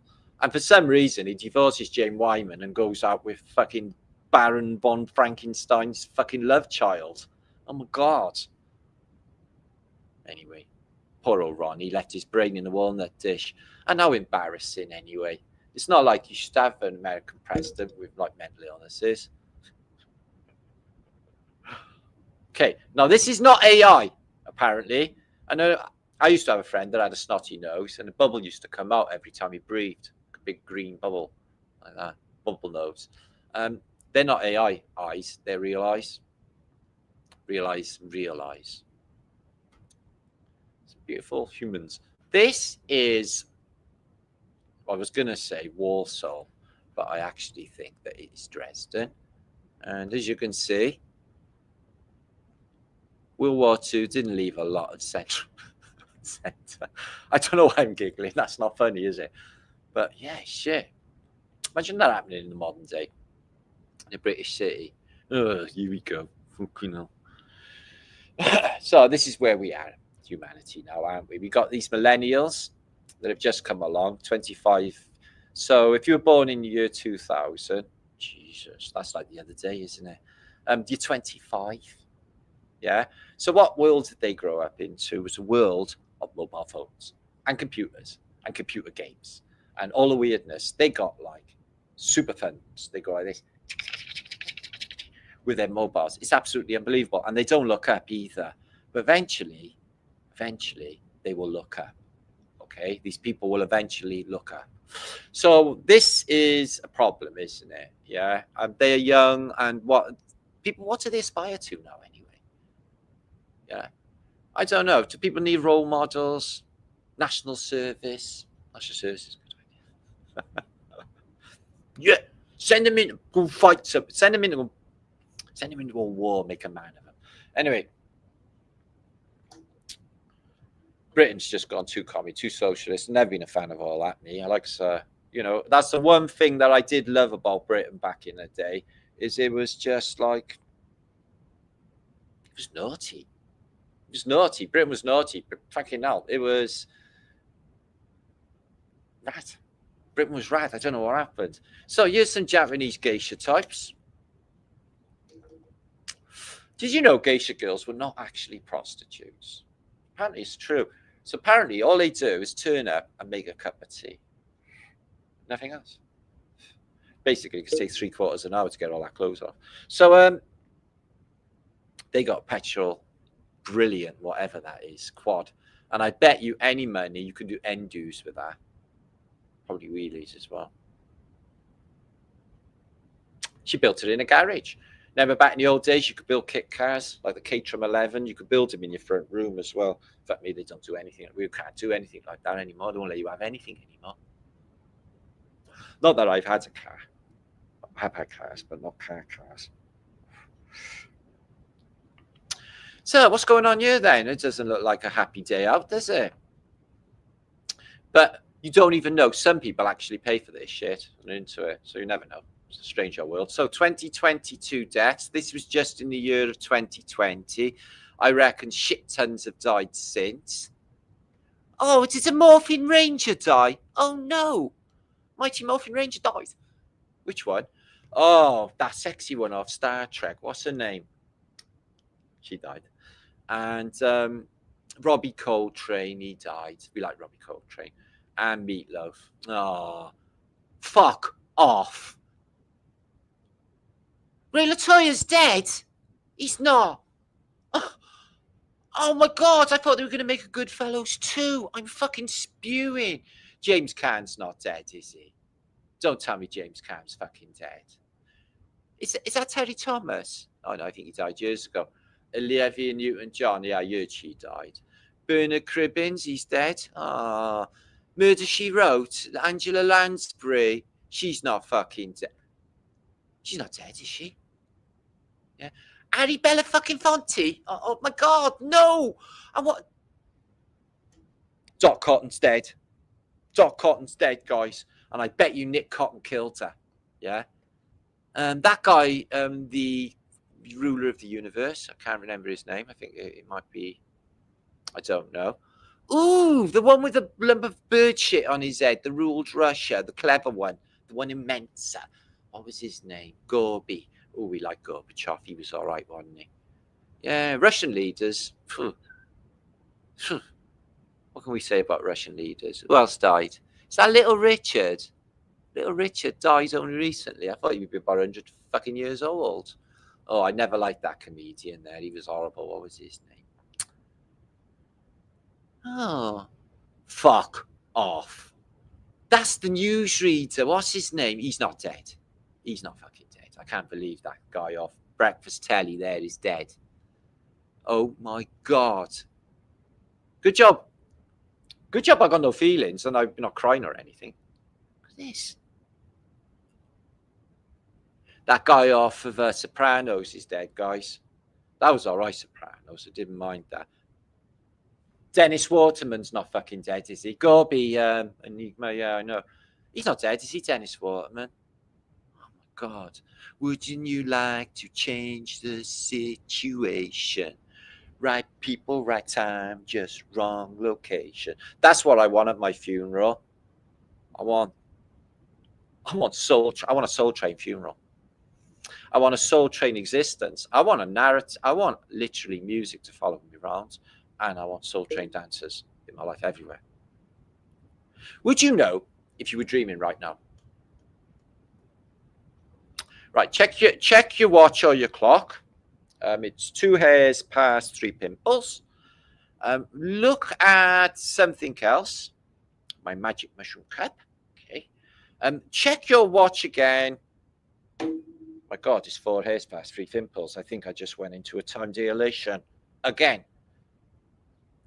If you spin that top, like in the film, the one about dreaming, Inception. Yeah. Well, if it's not like literally spinning anymore, you're still in the dream within a dream within a dream. Trouble about waking up. So I've noticed this as well, and I'm not being just funny by saying this. This is an actual truthful statement. It's the streets of Britain, especially in the cities, lunatic asylums. I mean, people are acting really nuts. Their eyes are rolling in their fucking heads. Everyone's on drugs and fucking drink. Nobody knows what they're talking about anymore. Racist. No, I mean something else, because they don't know what they were there for in the first place. And then you got these in the 1800s. These are the mentally afflicted. I wonder what they have done wrong. They were in Bedlam in the asylums. Oh, Kitty. Oh, God. She looks like she might have had some, I'm going to chop off your wingy sort of business going on. There was a lot of that in the old Victorian London. You'll really chop your feet. So this is another one of those pointy Antiquitech knobbly bit monuments. And this one is in Edinburgh land in Scotland, which is full of Amazing architecture. Now, meltology, some say, isn't true. Okay, if meltology isn't true, and this isn't an AI generated picture, then pray tell, why does it look like it's been melted? It's like when I have a Mr. Softy ice cream in my hand in the boiling hot summer and it all melts down the ice cream and over my hand. It looks jolly like that. It does look like that. And there's all buildings in it as well. Look, brick. And there is a thing that's covered in shit as stone as well, that's solidified on it. Stone, stone, stone, all solidified. And something is blobbed all over it. Thank you, Hibby Shake. Arsenic and mercury. Funny you should mention that, Sailor. I brought that up this weekend, this week in conversation. 100% melted. Ryrus real. Avidas is in the house. I can see you there, my friend. Kay and everybody's in the house. Don't worry, I'm going to come over and give you all shouts now. So, look at this thing. On the edge of town, by the look of it.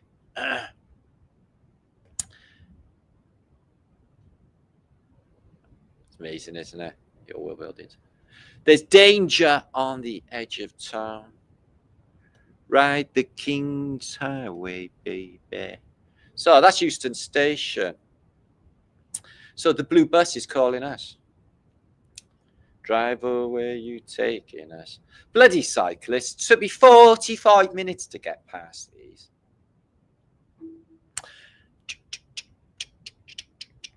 Right, here is the problem with cannabis. Let's go through them one at a time, shall we?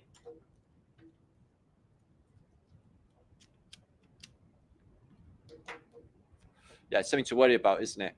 And yeah, it's really bad, isn't it?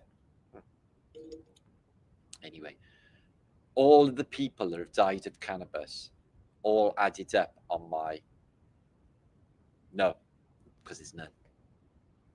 I was wondering about Father Cresby. The reason I was wondering whether Father Cresby narrative is real, except for the documentaries very set up on YouTube, is ancient aliens keep banging on a fucking about him, don't they? So he lives in a jungle. He's really nice to natives. He looks like he's like a really smelly Russian or something. And apparently the natives keeps bringing him like Sumerian artifacts. The thing is he's in South America. Like, he's in the jungle in fucking Peru, Bolivia, wherever. And they're bringing him things from Sumeria. Sumerian things doing, and golden crowns and other artifacts. This thing here illuminates with a backlight, which shows pussycats and pyramids, which also adds to my doubts. This is a Hellenistic item, amethyst jewel, and it is apparently from Hellenistic period, Troy, Greece, but it's Phoenician, isn't it? Solid gold. Found, I believe, in Anatolia. All these little gold plates. And do you know what? No beads, no stones are missing after all of them thousands of years, apparently. Isn't that fascinating? But yeah, compared to what they have in the modern day. Whew. So, in World War II, right, this is how you got to school. Now, the reason that these kids had to go to school is because they're in France, and their bridge that goes to school has got mines on it. And the mines set because the enemy is advancing through. Not the enemy, the British and the Americans are advancing through France and about to take the Germans, which haven't clearly fucked off yet. And they've mined the bridges. But the kids, they still got to go to school. It's really, really, really dangerous. Ancient Greek coin, and the ancient Greek coin has a Medusa on it and Apollo. Jupiter. It says Jupiter. That's Jupiter, excuse me, not Apollo. And notice the legs all around, like the Manx. I see this a lot. Is that an Om? Is that an Om? Is that an Om? It looks like an Om. What would an Om be doing on one? that it looks like an om. So coinage been around for a long time, isn't it? It says war there. Isn't it like really rubbish that we have to put up with coinage and stuff? You know, these are sinister photographs. I fucking know these are weird. These are. Let's see what's happening here, guys. Okay, now let's just not be judgmental. I'm trying to work out what these pictures are about. So what we see is this is the American Civil War, maybe, but we have 4 cavalry officers. Okay, let's check them out. This one's got an eye missing, and they look a bit Nordic. They've all got beards. They look very serious. And 2 Indian women. Now, they're outside a log cabin. I want to know, I was wondering why the Indian woman with the petrified face is being forced or is sat in front of 4 officers and another woman beside. And now, believe you me, these women do not look happy. Why are they putting the woman in the photograph? And in the center of this photograph, she looks like one eye's facing America and one eye's facing Britain. Okay, I mean, don't look at cockeyed people. If the wind changes, your eyes will stay like it. She's cockeyed, and this one's got weird eyes too. What the fuck is wrong with their eyes? So I don't know why they're posing with these Indian women. It's all very peculiar, but they're not dressed like Indians, are they? They've got them in like white women clothes, haven't they? Not like Native American squaw, little tiny cute levers and a little tiny boob tube, like the Indian squaws do in the movies. That's what we want. And squaws I use a derogative term, so I didn't mean to say that. Sure, I actually love. I've met loads of North American Indians when I was in America, and the Navajo are the most beautiful people in the world. And this Pecos, what was that? He was an Indian in New Mexico, and 3 times I nearly collided heads with him. He was so amazing. He sold us jerky. But yeah, he dropped his jerky. I went to pick it up. He went to pick it up at the same time. We nearly collided heads. We were like, ho, ho, ho. And another 2 times it happened. We were just like destined to smash our heads together. But man, what a beautiful human being. And there was another woman. She was just, and we're walking, me and Cheryl were walking across a car park, and this Indian lady, she just hits the fucking floor, man. Poosh, splat. So I runs over, I picks her up, man. And she's got a load of money in her hand. Just a load of fucking dollars in her hand, like, and she's got an alcoholic trying to get more booze in it. And some guy just came out of nowhere, and he was really rude. He didn't even thank me or Cheryl for helping her up, or the lady really was all right. And he just like he was a white man, a big guy, and he just like moseyed her off and hurried her off, and that it was like sad as fuck because they got like pure drinking trouble. And we went through a reservation, honest to God, guys, right? It took us an hour to get through it. And it was on a highway we shouldn't have gone down. Like I said, if you go down our way, it's like into nowhere, but we wanted to see. And it went straight through a reservation. I swear it was like the middle fucking ages. They had mud roads. They didn't have no technology at all. I mean, it was like another fucking world. I couldn't believe it. This reservation we went through. My God. That was an eye-opener, I tell you. They were all hanging out and that, just in the street. And that. They had just another world compared to the rest of the America. Just forgotten about. It's a nice, beautiful, pretty Victorian lady. See, they don't have makeup or eyelash things going on, man, brows, or do anything. They're just au natural. They don't bother with makeup in the past like that. I wonder how makeup come on. And look at what they're doing as well. So women have makeup, and there's like babies' placentas in there and all that. It's supposed to be all like humanitarian and motherly. Why are they doing that?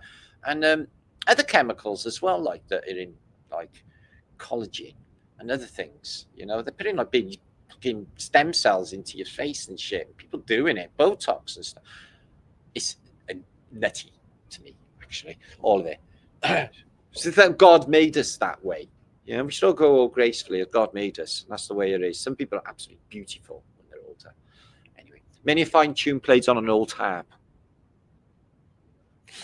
This is a Tartarian house in the north of Cardiff. and it is called Kencoid House. It's up by Roe Park in Kencoid area, the north of the city, and as you can see, it's beautiful Tatarian. Look how old. This is an old Victorian photograph, and this building is already covered in ivy. So you couldn't really say in an 1880s photograph this was built in 1880s if the thing's covered in ivy. It's obviously a lot older building. Aerial and the wrought iron. There it is. It's a really big building. Looks like it belongs in New York or something. There's some old ladies in crinoline gowns. Imagine our world only 150 years ago, women walking around in crinoline and stuff. You loved a toupee, true cyborg. This is Minneapolis Hospital, City Hospital. But like, so you build a city hospital for all the people of the city, and outside of it is all covered in, well, mud, and the mud comes up here, and it cuts half the window out there, and then they disappear. And this side has got like 2 floors, this side 3 floors. There's a whole floor on this side buried underground. But try and be an architect and work that out. All you need to do is put raise the level and have it as a raised level building on ground level. Instead of burying your windows but on ground level, which makes no fucking sense whatsoever to man or beast. I bet the ancient times were really nice on the beach. So you get the Victorian era, everyone's covered up. And I don't know what they were wearing on the beach in the medieval period. That would be interesting. Have you any idea what they were wearing on the beach in the medieval period? You recognise that place? I thought it was in Seoul Gardens. Looks very much like it, Lizzie. No, that one's Kencoid House. But in Seoul Gardens is a big, beautiful place as well. Yeah. It's very similar. Very true. So yeah, they had bikinis in ancient times in the Greeks. And they played beach volleyball and stuff as well, and frisbees. I wonder what, yeah, it was really interesting to me what they wore on the beach in the medieval. I've never even thought about that until just now. I wonder if they had bikinis in the medieval period. Anyway, so yeah, the effort they made in the past with the hair. Look how beautiful and natural that is with all the Tauruses in it. Yeah, I bet that makes you brainy and full of like empathy and just super smart and super sharp. Yeah, with it. The hair helps all that. Okay, this kid thinks like me. She's like, yeah, I'm not feeling that weird communist shit over there. I don't like any of them. Way too socialist for me, their little cult. And they're all not talking about the same shit as well. And here's the mother coming over to take a jelly and blancmange. She's quite happy on there, on her own, away from all that weirdness. Fucking, I concur. Let them all carry on with their weird cult. You know, I mean, I'm over there doing me. She's brilliant.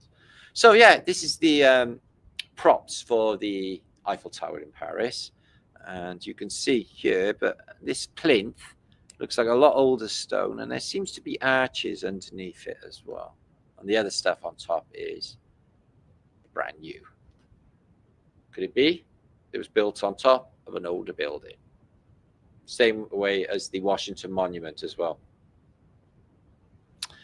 This is a picture of the Marley machine. And the Marley machine is a giant wooden machine that is run by horses, and it pumps water from the River Seine, and it pumps it up to Versailles, and apparently to a viaduct that can go off into Paris. And it is operated by, they say, horses. The giant Marley machine. And here's Versailles. Strange place. No toilets. A couple of toilets. But look at that. 2 balls on top of them, 2 obelisks there. It's part of the technology. Looks like a Van de Graaff generator. Yeah, so yeah, no toilets in this whole gaff. So I'm guessing you could just take a dump in the woods, like God intended. Pick up a leaf and wipe underneath in an English country garden. So I wonder why they made me, like, because I got christened when I was 8, and they made me Church of England. I wonder why I'm Church of England. C of E. Protestant. Christian. Church of England. There must be a Church of Wales. I don't know anyway. Don't care. Anyway. There it is, verse 8, look.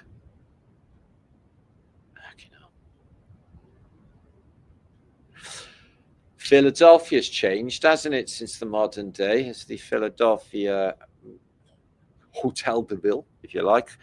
It's not exactly packed with people at this day, but they do have quieter days, shopping days and stuff. It's got the shit in Maunder, not the centre of Philly, but oh god, the rest of it. Look at these Antiquitech buildings.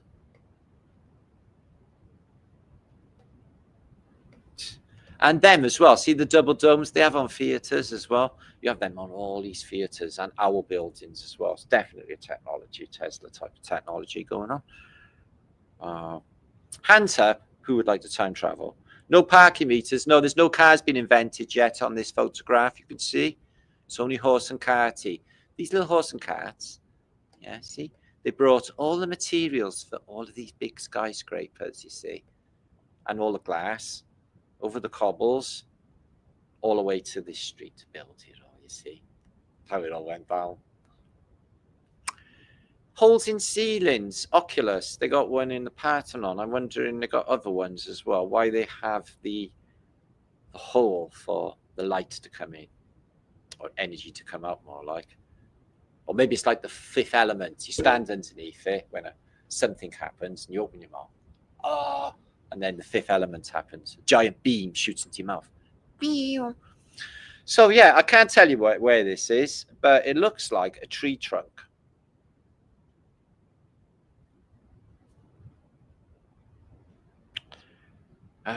We should all live in tree houses. Oh yeah, this is good. You know I got a thing about wobbly columns, guys. Thank you 500 for turning up on a Sunday night. It's really nice to see you. Hope everyone's having a funky time. I'm coming back in a little while. Give you all shouts and stuff. Ew. Beam me up, Scotty, says Luna. Well, I say beam me up, Scotty. Stop the world, I want to get off. Well, it'd have to be spinning first. Stop the world, I'll melt you. So wobbly columns, right? 16th century spectralum Romanae. Okay, magnificent, grotesque, winding column in St. Peter's, and it's exhibited in the Met Museum. A winding of a material used in a column certainly accentuates its power conduction. Isn't that interesting? MET Museum, and they're saying that. Interesting. So this is in Sicily. You can see the wobbly columns as well. I've seen loads with my own eyes in Britain, in places like Lincoln Cathedral, for example. I was going to have that as my backdrop of this video. Pretty good. Ooh, it's got a lovely organ. Thanks. So look at this building. Why would you have all that Antiquitech over the door? Think about the design. It's like, oh yeah, it's going to cost 60,000 to put that corner bit on, and this bit here with a pretending window in it, but we're going to have it anyway. See what I mean? Oh, man, it's part of the tech. Look at it. And the door's up in the air there as well, look. It's a mud-flooded building. Wibble wobble. So yeah, this is on a Masonic temple. As you can see, the all-seeing eye, even the pyramids, the plasma burst, the whole narrative, which I told you at the beginning of this blog, it's told to you in the Masonic symbology, okay? The sun changes frequency in cycles. The weather changes, it gets warmer. And then it all passes, and then we all get on with life, apparently. Okay, so that looks like it's not Moses' tablet, is it? Anyway, there's a stone and it's in a serpent, and behind it is what? A fasces. Interesting. Fasces is linked to plasma every time. Also, the bell. Super interesting. I posted about it this week. If you watch my video on a bell, make sure to catch up on that. I'm doing loads more of these little shorts, guys. Okay. Just going to keep punching them out anyway. Fuck YouTube. So, the set square and a bell hanging down as well. So that's a clue, considering what I told you this week about bells. So under London is apparently Roman sewer systems, which were expanded upon by the Victorians. But have you seen it? It's not even dirty. There's no rats. They're just underground places that go infinitely deep.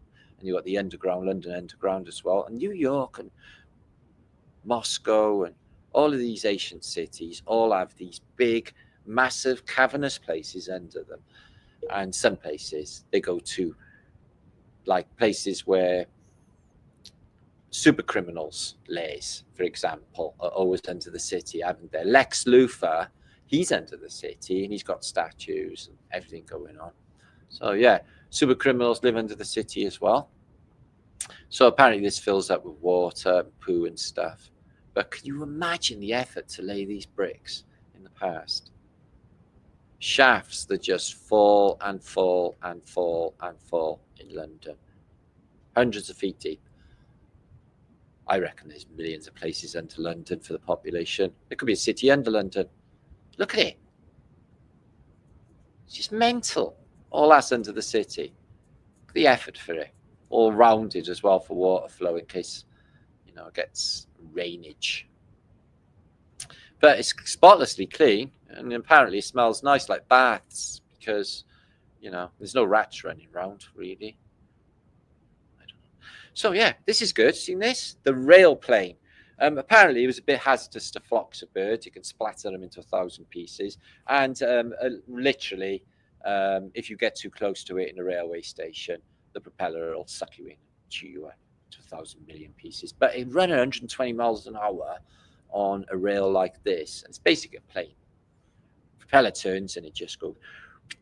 They plan to put it across deserts and oceans and everything. They did in the past, but they didn't carry on with the old propeller-driven train, which I like, by the way. Ooh, guess where we're going next month? Well, I'm going next month, and I'm having an email today. I had emails last week. Loads of people are going to the Flat Earth Meet, the first Flat Earth Meet of its kind in Italy. Now, this is 5 years in the coming, guys, because we were going to do this back in 2020, and then you know what happened, it all got called off. We're going to do a Flat Earth flash mob thing by there. I'm not actually sure what that is just yet. And we're going up this tower here to do flat Earth observations, and we've got a venue where I'm going to do presentations, and there's other people doing presentations as well. Okay, the link's below in the descriptions box for that. It's 100 for the event, and then you got to get there. But if you get on Kiwi, you get cheap flights out there, really cheap. Okay, so if you want to break pattern, meet up in a beautiful place and one of the most iconic cities on Earth, Venice. And to be honest, for a photographing opportunity, I'm going to pixelate the shit out of this and photograph everything for you and do walkabouts and, you know, photograph all the antiquity like that. My God, amazing. And hang out by here and do things. So that's what we're going to plan on doing, the Flat Earthers. St. Marco Square. St. Marco Square. Tony. What year was this put down then? Oh, it was in the year of J728. J728. I wonder what year that is. Whoa, the size of that organ, guys. What a whopper. Check that out. Imagine the effort to put that in and carve. I'm guessing this is wood, isn't it? But yeah, oof, flipping out. I bet that'll rattle your... and it's standing on two elephants. And you notice the elephant's trunk is facing up because apparently the luck runs out if the trunk's facing down. Well, according to Hindus anyway. So I wonder, this is in Germany as well. Some German peoples. Alt 49, Alt 40, Alt 11. Okay. And the year it was made was J569. And a J, a wobbly thing, of 5, 6, and 4. Yes, they done dates really weirdly back then, didn't they? What sayeth you? Cabinet needs resonance. Well, they do. It's got to be the same resonance as the speaker. That's how it actually works for impedance. Okay, so there it is, observation tech. Like, as I said, there's quite a bit on offer that we're going to be doing. The link's down below in the descriptions box. And it's the 12th and 13th of July. And full access to the event, presentations, free crypto. I don't know about all that business anyway, but see what happens. And we're going to go on a walk around there and do things and meet me and be rock stars and all of that. It's sunny Italy for the weekend, and you can see that Albino talks about flat earth stuff. There he is there. He looks a bit like the flat earth British, but in an Italian sense. Okay. And in August, as you can see, the RiseAbove boys are doing a holiday weekend, which the last one they had was like 300 odd people there. So it's going to be a big event. It's down in Bournemouth, the Celebrity Hotel. As you can see, Dave's there. Inspect the Veg. Jason's supposed to be doing some sort of Skype call. I'm there doing 2 presentations at the end of the days. And Richard Ryder, Thyroidal Mechanics and Wisdom of Mushrooms. So, and Graham Moore, I don't know any, and my mate Dave. You all know allegedly Dave. He's holding a pint of cider. Friday 22nd. Yeah, so Bournemouth, 5 minutes from the beach. So there's quite a few things promised. It's going to be good. Okay, it's an excuse for a party anyway and get together with other truthers and talk about truthy stuff. Oh, there's an itinerary there. I'm the main speaker on the Sunday to finish it all off. I think I'll do a bit of humour to finish it all off. Take a piss out of NASA's. I was a popular one. I think I'll do that. And I'm the main speaker on a Saturday as well. Okay, so I'll do 2 full presentations there. And also this. Now, this is the Illuminate and Alleviate Convention, which is in September. There's been some changes to this. So originally it was going to be held in Emerson College, but apparently they've pulled out and said they need some refurb or something. So it's been switched to this venue here, East Court in East Grinstead, okay? Meridian Hall. And the people like the presenters and that, and if you visit, are staying in a travel lodge which is nearby. And this East Grinstead looks an absolutely beautiful city, little town, you know. I've never seen it before. It looks really good. But because the venue has been changed, she's had to give people a £40 rebate because the food that was promised is no longer available because this bloody Emerson College. But it's a better venue and it's a better setup, okay? Because that Emerson College was out in the middle of fucking nowhere, if I'm honest with you. But this is in the centre of a nice town. So, yeah, it's a sellout. It's a sellout. They sold out most tickets. There's about, I don't know, 10, 20 left, something like that.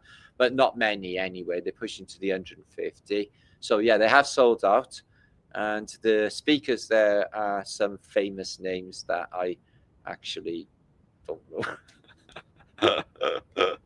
I don't know about things, guys, okay?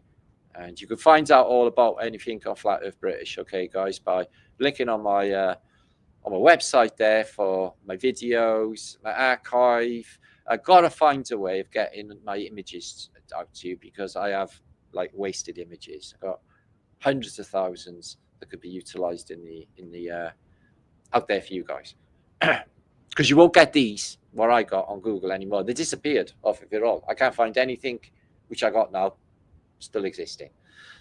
And donate. And my books there, you can order from there. Right, I'm going to come back now and see what I want.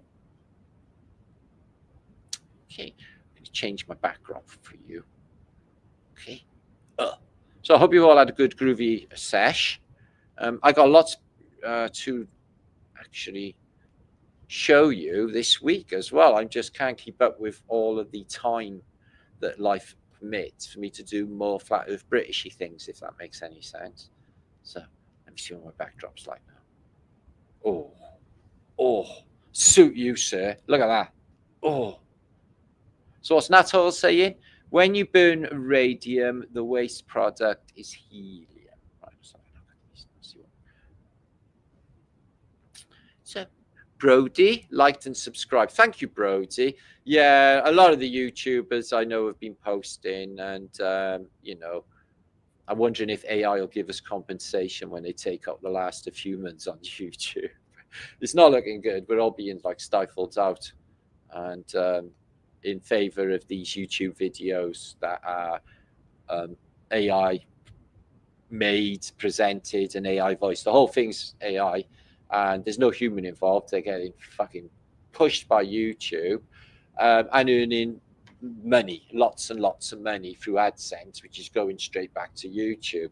They have a couple of million of them. They got a massive cash cow. What they're not popular with now is human beings, because AI can do all of that. So yeah, they're phasing out the humans. So how long this is going to go on with humans on YouTube? Well, you've seen how hard it is to find real human beings nowadays, and there's only like this mob in there. Flat Earth, few flat earthers left, not even that many now. Practically all gone. Joy, hardly any. Compared to what it was like 10 years ago, I had hundreds of channels to choose from. Now I can't even think of one. No, flat water, flat Earth. Yippee Shake, thank you for that. Dear Teresa, she's awful good to us. Gets up all the time. Martin Chaplin, good to see you. I miss my Morley wah wah pedal. Oh, do you? I used to have a wah wah when I was a teenager with my guitar. Yeah, because I couldn't play it, but all you need is a fuzz box or a wah wah, and you're in business, aren't you? If I had musical talent, I would have been really happy. But I sing a good song in my head, so there's that.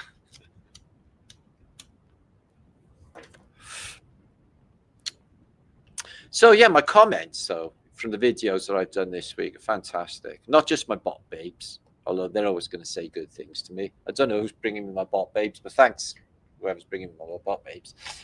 Somebody's paying for them. My comments are fantastic. If you have a look at my comments, everyone's like, fantastic work.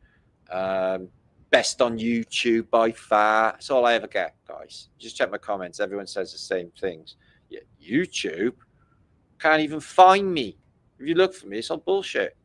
Candy Dandy. I am findable, but you've got to scroll down a little bit. They have changed it in the last couple of weeks, but still, somebody sent me an email today, said that they'd resubbed to me because they'd been unsubbed, and said they had a terrible time trying to find me. So I'm like, okay. Hi to me. Alva Billy, but I'm not actually surprised, really. Doesn't matter, does it, guys? We'll keep it going as long as we possibly can. Anyway, tickets for Rise Above. And Real, thank you for being here today, mate, and contributing in the old chatteroony. 5,000 what, Amigas? Actually, it's not a J. Okay, might not be. It looks like a J, though. Oh, yeah, my bro. Thanks, Em. What's going on? All good in Groovy Town? So, yeah, we've got some things going on. And, oh, yes, on the 1st of July, which is 2 weeks Tuesday, I will be presenting again in Truth Juice in Birmingham. There is a flyer available with the bios, etc., but I forgot to bring it up. So, yeah, I will link that up ASAP. Yeah, Truth Juice in Birmingham. I've done it, the gig, about, I think this is my 5th time I've done this, but all the truthers go there eventually. I mean, all the big names have been there, guys, and it's a really awesome venue. And I'm going to be doing a presentation and talking. So that is on 1st of July, back in Truth Juice. If you're in the vicinity, pop over. Tony Sachs. Venice, Lido, spent many days there, did you?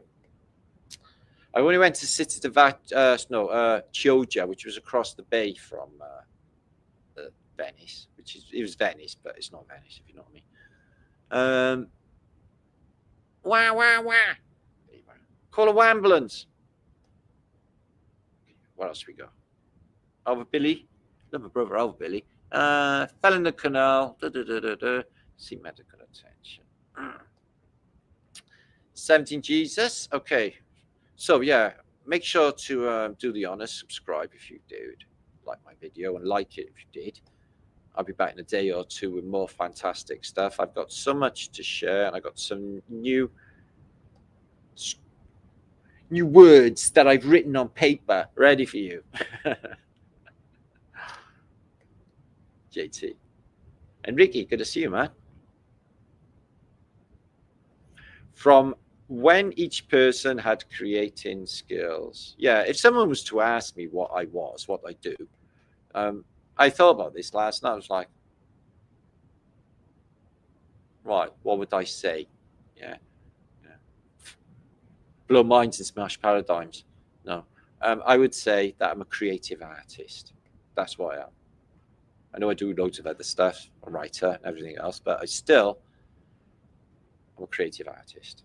That is my thing. So Tony Sachs, Chris Newport in the house. What one? London's all right, man. TW. Everywhere's all right if you think it is. If you go out expecting shit, that's where you get shit. If you go out thinking everything's groovy. It's about you. True Cyborg, good to see you. They shot everywhere, then washing with the pressure washer. Ooh. Yeah, they could have done that. Sandblasted it all. Michael, good to see you. Chadabanushkish. So TW. Oh, you're on about Versailles. Good. I get you. Nah, the beach in San Diego has more trash. Well, I was in the beach in San Diego 2 years ago in Del Coronado, and I can promise you, I never seen one item of trash. It was absolutely beautiful beach. Beautiful. Yeah, man. One of the best places I've ever been. San Diego's amazing. God, blow my head off that place. Fucking hell, for a Welsh boy like me to be in a place like that. Whew. Mind you, for a Welsh boy in fucking Houston, fucking hell. There's more people in the city of Houston than the whole of my country. Just to put things into perspective. Yes, Asian bikinis. Striker. Yeah. So tell me more. What you know. Build a hospital in the mud. Yeah, that's what they do. Okay, they're fucking so you wait basically so they don't hear them scream. Keep them away from the population. You don't hear them scream. So yeah, thanks, Liz. Are you a taffy? Are you a taffy there, Lizzie? Blame my cupboard. That is, where's the cupboard? I speak Welsh, you know. Blame my bwfdi. Where's the blackboard? The bwfdi ar y wal. Blackboard's on the wall. Blame my fenesta. Where's the window? Fenesta, just like Jim. Blame my fenesta. My fenesta ar y wal. The window is in the wall.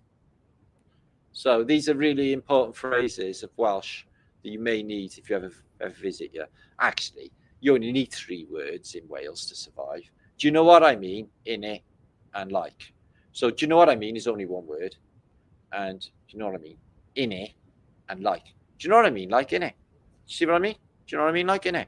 So you can literally live your whole life in Wales, eat, have families, get a job, and everything on them 3 words alone. Do you know what I mean? Like inne. Because do you know what I mean is 1 word. Okay, Oliver Klein's in the house as well. Uhuru, oh, I love Black Uhuru. I've seen them twice. I've seen him in Glastonbury. They looked at me and thought, God, didn't he look? I think they thought I probably look strange. Oh, my eyes did. Okay, Lizzie, good to see you. Okay, and Combat Finn's in the house as well. Top tip content. Okay, well, make sure to subscribe. Do all the groovy things for me, guys. YouTube's a bitch at the moment. We're having a terrible time as truthers. So make sure to keep supporting us so we keep on bringing these big truths out. Okay, guys? Trying our best. Because I tell you what, the people who are making content on YouTube, it ain't easy for them. And my hat tip to them all. Mad respect for everybody that's doing this, what I'm doing at the moment, okay? Because it's not getting easy. Tickle your fanny with a feather. Yeah, it is nice weather. Glenn, see what we did there. Thanks, JT. Okay, well, how long have I been talking? 7:30, 8:30, 9:30. We're coming up to 3 hours mark here. Yes, very funny. Thank you, James Latimer, for your groovy comment. You said I was best on YouTube, didn't you? delete all my comments on this channel. Well, they don't want you saying too good of things to me and make me feel all right. I noticed that, like, when Slyman Dan done the video and 100 trolls turned up, they left them in there. It's so evil, isn't it?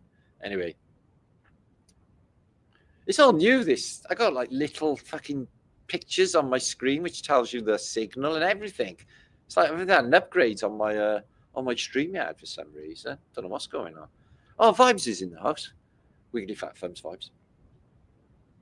So yeah, I hope you had a good time. Enjoyed yourself while you were here, because this is not too many live shows happening in the scene anymore with this format presentation. You being shadow banned is a badge of honor. Well, it did. It sort of opened up about 2 months ago, and then I was like, oh, fuck me, they're letting off me. I'm all right now, because I don't want to pine on about it. It's just, the thing is, I think in my head is, okay, if it's being stifled and all that, then it's down to me to do the extra work and work harder to just push through, and that's what I'll keep on doing. I'm not going to fucking be beaten. Fuck that. Oh, you're the baddie, are you? Oh, fucking hell, then it is. Ely. It's fucking like 2 minutes. I mean, Elyite. Don't tell everyone, no. No, Ely's a fantastic place. Brilliant. I love it. Solar EM storms off the chart, stay grounded. Well, they have been reporting that, but I just take things with a pinch of salt. Any information about what they tell us about the sun, because they're saying it's a fiery plasma ball in space, aren't they? I'm not going with that at all. I'm going with that this place is some sort of sim, and that thing, the life giver, the Arton, is some sort of, it's connected with us, maybe a projecting us, whatever it is. Its frequency is changing, and there's no doubt about that. And it is warming up. I'm not making that up either. That's true. That's happening. And it's getting increasingly warmer each year. Where it will stop, no one knows. I think they do, though. NCP bot subscribers. I love my bot babes. They say really nice things like, oh, it's a breath of fresh air to see your channel. Every time I come here, it makes me feel even more educated, and stupid shit like that.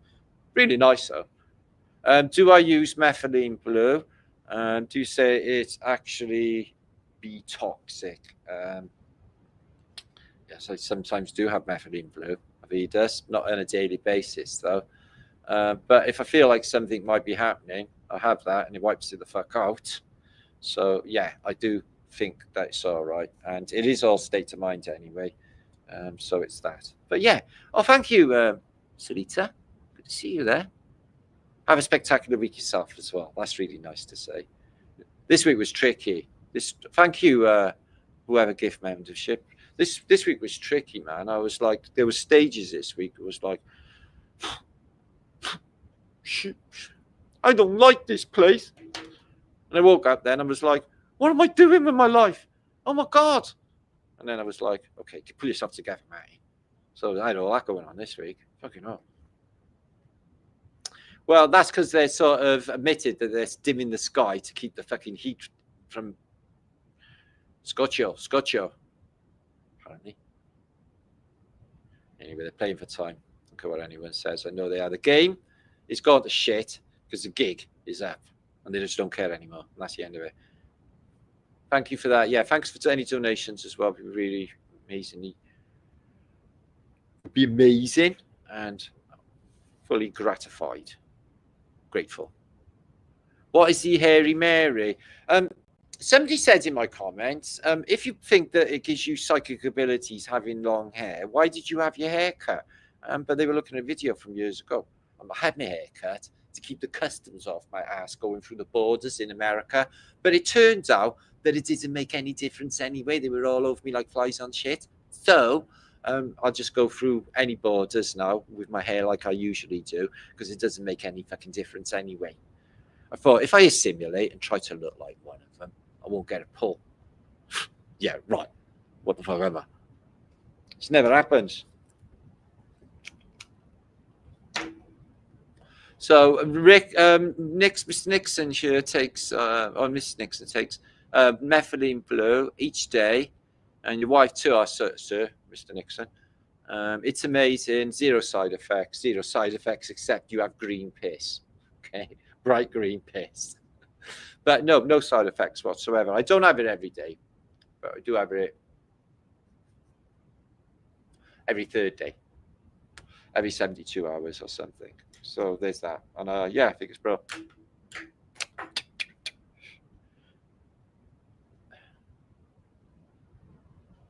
Yeah, well, that's Dr. Kaufman. He's in that convention that I'm going to in. But he said loads of things in the last 5 years, haven't he? The Alleviate convention, and he'll be there. I'm going to have a word with him because he had some negative things to say about the blue juice. So I'm going to pull him and say, well, I'll come about it for like a fucking year then, dude. Louis Ney, see what he says. Security of getting tighter in North America. Yeah, they've stopped people from like Morocco coming into the country and all that, haven't they? And like people from Arab nations and stuff. Not all of them, but some of them. Yeah. Fucking hell.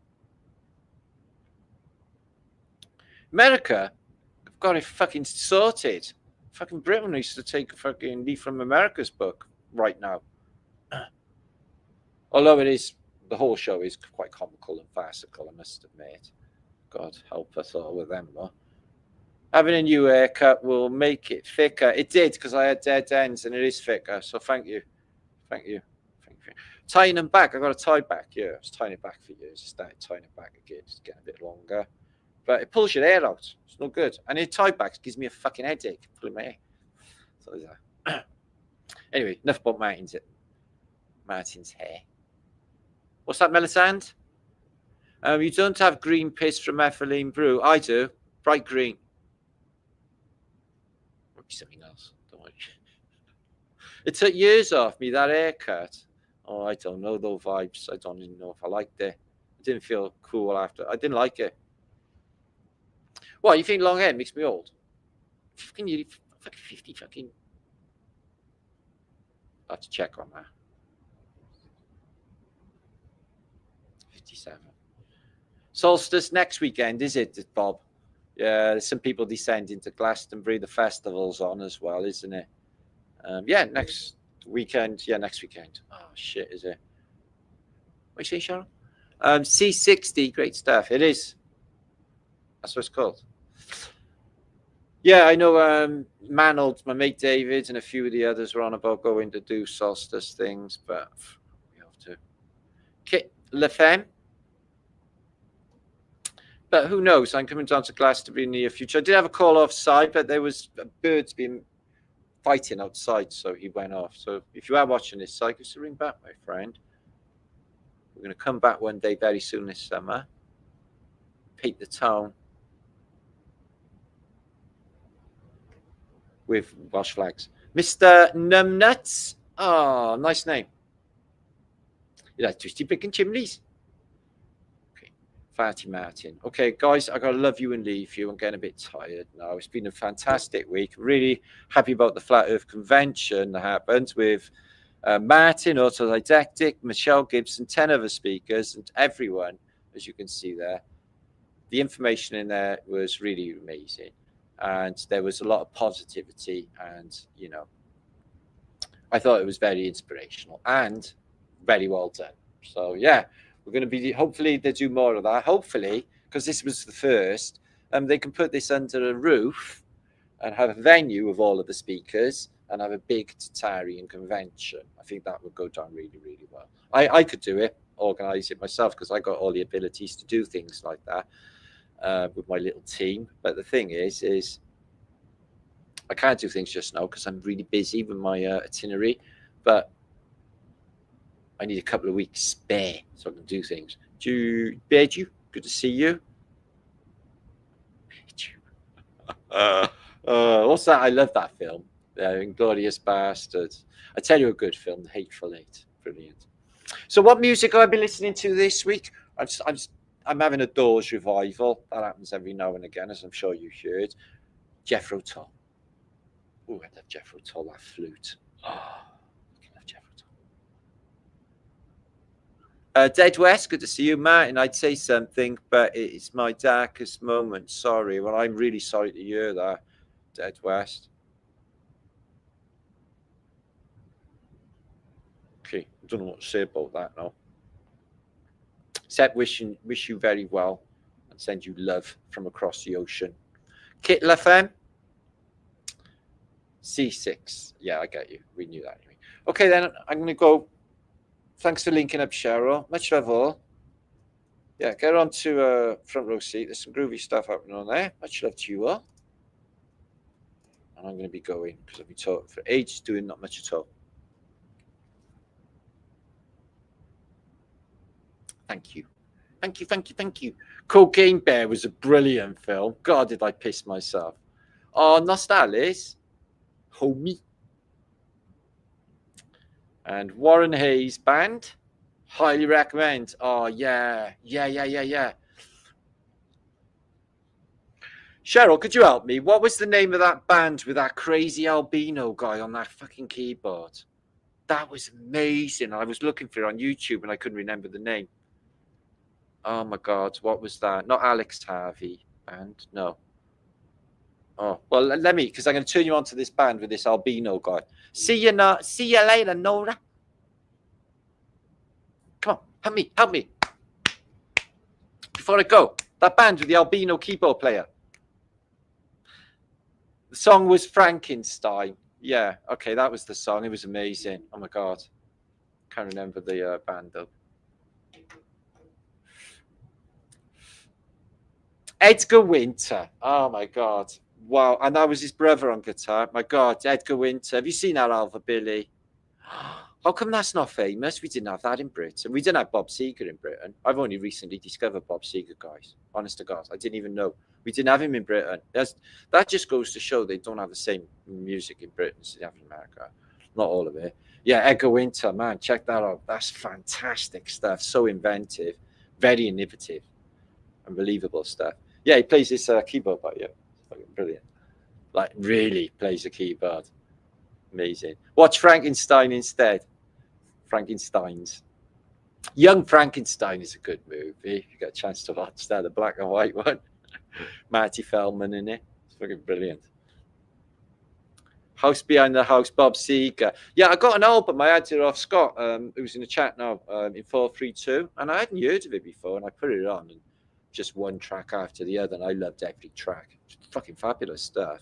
Brilliant guitarist. So yeah, never had Bob Seger. Never even bloody heard of him, really. Not that I can remember. It's really weird. Johnny Winter, yeah, was the first icon musician. Was he really, old Billy? Because I never heard of him until Shell turned me on, man. I was like, fucking hell, this is amazing. There you go, Winter. Anyway, I turned you on to something at the end of the gig. And Bob Seger, yeah, watch him in California Jam. He sings with Mick Fleetwood and Fleetwood Mac, basically. And it's amazing. It was amazing. There's like 500,000 people there. California Jam 2, 1979. Not the best, but fucking hell, really amazing. Jethro Tull was brilliant. He's still around now, Bob. Jethro Tull's been doing tours. He's just baldy. He don't look the same, but man, that guy was innovative. Brilliant, that was. Johnny Righteous guitar. Yeah, that's the guy, Mr. Nixon. Yeah. Yeah, man, he done the keyboard and he played the guitar just like proper improvising, like fucking brilliant stuff. I love all that. Led Zeppelin-esque improvisation. I got a thick as a brick. I got that album as well. Beju, I got that one. Cracking little album. A bit later stuff on it. Zeppelin's one of my all-time favourites, Beju, definitely. Okay, Night Move's my fave. Oh, yeah. Nice one, Glenn. Okay, we always end with a bit of music trip, don't we, guys? Sorry, mate. It's Coverdale and Page for me. I got that album. Coverdale and Page. Yeah, Mac. Oh, yeah. He was a spoiled brat. Nobody liked Coverdale, though. He's apparently horrible. That little stint he did with Deep Purple. He went off with White Snake, wasn't it? Oh, was it rainbow? Rainbow. No, white snake. God. Okay, I'm going. See you later, guys. Make sure to subscribe, like, and share this video. I do appreciate anyone who has already. I'll see you on the next one. See you soon. Have a great weekend. No, the weekend's gone. Have a great week.